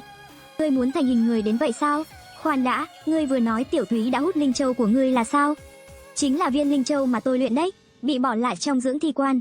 Tôi theo mùi của đại ca tìm đến nhà đại ca, nhưng mỹ nhân tỷ tỷ đã hấp thu linh châu đó rồi. Linh châu đó là mệnh của tôi, mất nó thì tôi chẳng còn gì. Mấy chục năm tu luyện tiêu tan thành mây khói. Nói xong, Hồ Nhị lại tiếp tục dập đầu trước tôi. Nghe thấy vậy lòng tôi trùng xuống, nhớ lại lần trước ở bãi Tha Ma, Hồ Nhị đúng là ngậm một viên cầu xanh mờ. Sau khi tôi đặt Tiểu Thúy vào dưỡng thi quan, viên cầu nhỏ đó dường như nằm ở góc quan tài. Hóa ra viên cầu xanh đó chính là ngoại đan của Hồ Nhị. Tôi nói Tiểu Thúy sao có thể trong một ngày hoàn toàn hoàn thành sát thân của mình. Chính là vì cô ấy đã hấp thu ngoại đan của Hồ Nhị. Hồ Nhị, ngừng dập đầu đi. Nhìn cái trán đẫm máu của Hồ Nhị, tôi thực sự không đành lòng. Ngươi nói cho ta biết, tại sao ngươi luyện ngoại đan mà không luyện nội đan? Ngươi có thể dùng thời gian luyện ngoại đan để chăm chỉ tu luyện trong mấy chục năm qua. Giờ có lẽ đã thành hình người, nhập nhân đạo rồi. Linh châu đó không phải tôi tự tu luyện. Hồ Nhị vội vàng khoát tay. Linh châu đó là tôi luyện cho một đại vương. Nghe xong tôi hiểu ra vấn đề. Ý ngươi là có một yêu vương đang ép ngươi luyện ngoại đan cho hắn. Hồ Nhị ngạc nhiên ngẩn ra một lúc, nhưng rồi gật đầu, tiếp tục dập đầu trước tôi. Thôi đừng dập đầu nữa, tôi nhíu mày. Ngay lập tức, Tiểu Thúy bên cạnh tôi túm lấy tay kia của Hồ Nhị. Trong tiếng la hét của Hồ Nhị, kéo nó lên như nhổ củ cải. Cô nãi nãi, ta không có ý đó đâu, người mau đặt nó xuống đi. Tiểu Thúy ngây ngốc gật đầu, sau đó hất tay, ốp một tiếng, ném Hồ Nhị xuống đất thật mạnh. Ta lại sai rồi sao? Tiểu Thúy gãi đầu hỏi. Cũng không hẳn là sai, chỉ là dùng sức hơi nhiều thôi. Tôi cười dở khóc dở. Mỹ nhân tỷ tỷ, xin hãy tha cho tôi. Hồ Nhị chống lưng bò dậy, rồi lại quỳ xuống trước mặt tôi lần nữa. Còn định dập đầu với tôi nữa chứ? Thôi, tôi vội ngăn Hồ Nhị lại, suy nghĩ một lát, rồi ném cả vấn đề cho nó. Bây giờ tình hình là thế này, dù Tiểu Thúy đã hút ngoại đan của ngươi, thật sự là nợ ngươi, nhưng ta cũng cần thi đan này. Ngươi nói có cách nào hai bên đều lợi không? Mắt Hồ Nhị đảo qua đảo lại, có cách, thật sự có cách. Đại vương bắt tôi luyện linh châu cũng là phàm nhân, trong động phủ của hắn có nhiều linh châu lắm, ngươi có thể đến mua của hắn. Ý ngươi là, đại vương bảo ngươi luyện đan là người phàm? Tôi ngạc nhiên. Hồ Nhị liếc tôi một cái nói, nghe đến người giữ núi bao giờ chưa? Đại vương đó chính là người giữ núi, cũng là người duy nhất dám dựng chỗ trong núi này. Tôi nhìn chằm chằm Hồ Nhị, đừng có gạt ta đấy. Ý ngươi là người giữ núi mà ngươi nói, có đang ép ngươi luyện đan cho hắn không? Hắn sẽ dễ dàng bán ngoại đan cho ta sao? Ngươi không định bán đứng chúng ta đấy chứ? Tại sao ngươi lại không tin lời của bản đại tiên? Hồ Nhị lắc đầu bất lực, thật lòng mà nói, không phải người giữ núi kia ép ta luyện đan, mà là ta cần hắn giúp một việc. Vì vậy ta phải kính biếu linh châu cho hắn. Ngươi hiểu chưa? Nhờ hắn giúp chuyện gì? Tôi càng tò mò hơn. Hồ Nhị, có chuyện gì cần ngươi dâng hiến cả mấy chục năm tu luyện? Còn làm đầu dập đến chảy máu như thế? Đó là chuyện của ta, đừng có hỏi nữa. Được rồi. Câu hỏi cuối cùng, nếu ngươi phải dâng ngoại đan cho người giữ núi thì mới được hắn giúp. Vậy chứng tỏ ngoại đan này cũng rất quan trọng với hắn. Thì sao hắn dễ dàng bán nó cho ta được? Ôi trời ơi, ngươi sao mà hỏi nhiều thế? Hồ Nhị bực mình trợn mắt. Ta nói mua không phải là dùng tiền mua đâu. Người giữ núi các đời của núi này đều là người đặt ra quy tắc cho núi. Họ sẽ bảo vệ núi, một khi có thứ gì phá vỡ quy tắc họ sẽ là người đầu tiên xử lý. Người giữ núi đời này chỉ còn lại mỗi vị đại vương đó. Hắn bận đủ thứ chuyện, nếu ngươi có thể giúp hắn, không chừng hắn sẽ đồng ý trao đổi linh đan với ngươi. Không phải sao, người giữ núi này ghê gớm đến thế sao? Ngươi nói tất cả yêu vương đều phải tuân theo quy tắc của hắn. Tôi ngạc nhiên hỏi, ngay khi tôi vừa thốt lên, sắc mặt của Hồ Tam cũng trùng xuống. Người giữ núi đại vương sở dĩ có thể lập quy tắc ở núi này, không phải vì đạo hạnh của hắn cao hơn yêu vương khác, mà là vì đôi mắt của hắn. Tôi càng thêm thắc mắc, mắt quỷ nhìn đường, mắt đêm nhận lối, mỗi đời người giữ núi đều truyền lại đôi mắt ma quỷ đêm tối. Nhóc con, ngươi không biết thuật nhìn khí sao? Hãy tưởng tượng ngươi tăng thuật nhìn khí của ngươi lên gấp 10.000 lần, và bản thân ngươi có khả năng nhìn xuyên vạn dặm. Ngươi nghĩ sẽ thế nào? Tôi suy nghĩ trong giây lát, hít sâu một hơi, kinh ngạc nói. Tôi có thể nhìn thấy tất cả yêu vương ẩn mình trong núi này. Đúng vậy, như Hồ Nhị đã nói ở Loạn Phần Cương trước đó, các yêu vương trong núi này ai dám lập sơn đầu đều không có kết cục tốt. Đó là bởi vì, đa phần yêu vương trong núi đều là tà tu. Chúng chắc chắn luyện đan bằng cách săn lùng các yêu vương khác, sử dụng nội đan của họ để tăng cường đạo hạnh. Vì thế, tất cả yêu vương đều giấu kín bản thân. Với tình hình này, đôi mắt của người giữ núi trở thành yếu tố then chốt. Hắn có thể dễ dàng phát hiện vị trí của mọi tà vật trong núi. Nếu có tà vật dám bất kính với hắn chỉ cần báo cho các yêu vương khác vị trí của tà vật đó chắc chắn sẽ không còn lai gì. Người sở hữu thần thông như thế, không phải là kẻ thù chung của tà tu các ngươi sao? Sao các ngươi không liên minh lại trừ khử hắn trước, rồi mới quay sang săn lùng nhau? Chẳng ai biết cả. Lần này Hồ Nhị lập tức lắc đầu. Ta chỉ biết rằng tất cả các đại vương trong núi này, không sót một ai, đều từng tung tin ra ngoài, nói rằng ai dám đụng đến người giữ núi là kẻ thù của cả ngọn núi. Còn tại sao thì chỉ những đại vương ấy tự biết. Tôi gật đầu, không hỏi thêm, nhặt một mảnh xương vụn từ bộ xương dưới đất. Hồ Nhị, cứ làm như ngươi nói, nhưng trước khi gặp người giữ núi, ta cần về làng một chuyến. Về làng gì chứ? Hồ Nhị nhìn chăm chăm vào viên sát đan trong tay tôi. Tôi không giải thích, bỏ sát đan và mảnh xương vào túi, ôm Tiểu Thúy quay lại. Hồ Nhị cuối cùng cũng đi theo sau khi dậm chân. Ta cũng muốn sớm gặp người giữ núi, sớm có linh đan để tu luyện. Nhưng ta đã hứa với Chu Vạn Cổ sẽ cứu Hắc Hoa, nên phải giữ lời. Do mất máu và kiệt sức, trên đường về hầu hết đều do Tiểu Thúy cõng tôi. Cho đến khi chúng tôi băng qua khu rừng đen trở về núi sau làng. Tôi bảo Hồ Nhị đợi ở núi sau, rồi hỏi Tiểu Thúy xem cô ấy có thể thu lại đôi mắt rắn không. Dù gì cô ấy cũng đã hóa hình người, cần phải bình thường một chút. Tiểu Thúy gật đầu, chớp mắt vài cái, đôi mắt cô ấy trở lại bình thường. Vậy là tôi ôm Tiểu Thúy trở về làng. Lúc đó đã là đêm khuya, cả làng chìm trong bóng tối, chỉ có sân nhà ông Ngụy sáng rực ánh lửa. Ông Ngụy đem dẫn những trai tráng trong làng, bao quanh tất cả phụ nữ và trẻ em. Tôi ôm Tiểu Thúy vào sân, dân làng nhìn Tiểu Thúy sững người. Trong đó, Trần Tuyết Mai là người đầu tiên chạy đến. Bà Trần Tuyết Mai mở miệng hỏi ngay Chu Vạn Cổ đâu. Tôi thở dài một hơi, bẻ đôi mảnh xương trong túi ra, đưa một nửa cho Trần Tuyết Mai. Dì Trần, chúng cháu đã tìm thấy xác sống. Quái vật da người cũng bị tiêu diệt rồi, nhưng chú Chu không thể quay lại. Đây là thứ mà chú ấy đã đánh đổi bằng mạng sống. Nếu không có chú ấy, cháu không thể sống sót. Hãy nghiền xương này thành bột cho Hắc Hoa uống, nhất định có thể giải độc sát cho nó. Nói xong, tôi ôm Tiểu Thúy quay người rời đi, vì tôi thật sự không dám nhìn phản ứng của Trần Tuyết Mai. Đi trên đường, tôi chợt nhớ đến lá số ông tôi đã gieo cho Chu Vạn Cổ, lá dụng về cội. Ý của ông ra là muốn Chu Vạn Cổ sớm rời khỏi làng chúng tôi, sau đó quay về cốc người xương, vì ông đã gieo quẻ 3 lần cho Chu Vạn Cổ, mà quẻ tiền chỉ có thể ra quẻ nhân, nghĩa là ông tôi thực sự đã sớm biết Chu Vạn Cổ không phải người. 10 năm kiếp nạn của ông chỉ là vì ông biết Chu Vạn Cổ nếu không ăn thịt người thì chỉ có thể duy trì trong 10 năm. Về việc tại sao ông không vạch trần chú ấy khi đó, tôi nhớ đến ánh mắt chăm chú mà ông nhìn chú ấy trong thời gian dài. Có lẽ ông cũng không đành lòng, nhìn ra được Chu Vạn Cổ thực sự có tình cảm với dì Trần. Rời khỏi sân nhà ông Ngụy, tôi liền ôm Tiểu Thúy về nhà. Vết thương của tôi lúc này không thể đi xa được nữa. Hơn nữa, tôi còn phải tránh mặt Hồ Nhị để xác nhận một chuyện. Vậy nên tôi để Hồ Nhị đợi ở núi sau. Trong tay tôi có sát đan này, nên không sợ Hồ Nhị không nghe lời. Tôi thắp một cây nến, nghiền phần xương trắng còn lại thành bột, pha nước rồi uống. Sau đó khóa chặt các cửa sổ trong phòng. Từ viên gạch rỗng dưới giường, tôi lôi ra cuốn sách cổ mà ông đã để lại cho tôi. Theo những gì mô tả trong sách, tôi hướng dẫn cho Tiểu Thúy cách cố khí hóa đan, để cô ấy thử ngưng tụ nội đan. Tiểu Thúy tuy là sát khí, nhưng cũng là sát khí hóa thành từ long mạch, tài năng bẩm sinh đã thuộc hàng đỉnh cao trong đạo tu luyện. Vậy nên chỉ dựa vào sức mạnh thôi, Tiểu Thúy đã có thể đánh bại Chu Vạn Cổ hóa thành Bạch Cốt Đại Yêu. Chỉ cần Tiểu Thúy có thể thành công ngưng tụ nội đan, thì đạt đến mức đạo hạnh của các đại vương mà Hồ Nhị nói cũng chỉ là vấn đề thời gian. Chỉ có điều Tiểu Thúy nghe tôi nói lại ngơ ngác lắc đầu không ngừng. Đan điền là gì? Cô ấy chọc vào bụng khi tôi chỉ. Lúc này tôi mới nhận ra, Tiểu Thúy đâu phải con người. Cô ấy là long mạch khí vận hóa thành. Cuốn sách cổ của tôi chỉ dạy khí công cho người, dĩ nhiên Tiểu Thúy không thể học theo, nhưng làm gì có công pháp luyện khí cho long mạch khí vận chứ? Long mạch khí vận hóa người có lẽ là lần đầu tiên, nên Tiểu Thúy muốn tu luyện chỉ có thể tự mình tìm hiểu. Ông Tiểu Thúy tự khai sáng ra con đường riêng, không biết đến bao giờ mới xong. Tôi xoa trán, cảm thấy nhức đầu. Tiểu Thúy đi đến bên tôi, vung tay lên đầu tôi rất háo hức. Trong khoảnh khắc, một tiếng vút vang lên, cứ như không khí bị cắt đứt bởi tay cô ấy. Tôi vội vàng né tránh, mồ hôi lạnh toát ra ngay lập tức. Cô làm gì vậy, bà chị? Định mưu sát chồng à? Tiểu Thúy ngơ ngác, anh không phải đang đau đầu sao? Tôi giúp anh xoa bóp đây mà. Tôi vội kéo Tiểu Thúy ngồi xuống. Tôi bắt đầu giảng giải cho cô ấy đủ thứ kiến thức. Tiểu Thúy gật gù liên tục, cho đến khi tôi buồn ngủ không chịu nổi nữa, thổi tắt ngọn nến rồi leo lên giường nằm. Nhưng vừa nhắm mắt lại, tôi liền cảm thấy có ai đó leo lên người mình. Mở mắt ra thì thấy gương mặt của Tiểu Thúy dưới ánh trăng. Tôi nuốt khan, bà chị định làm gì vậy? Tôi không phải là vợ anh sao? Tiểu Thúy vừa nói vừa kéo áo tôi lên. Tôi sẽ nhẹ tay thôi, không làm anh đau đâu. Sáng hôm sau thức dậy, tôi phát hiện vết thương trên người đã lành hoàn toàn sau một đêm. Thì cảm thấy toàn thân tràn đầy sức sống. Không hổ danh là long mạch khí vận, quả là bổ dưỡng.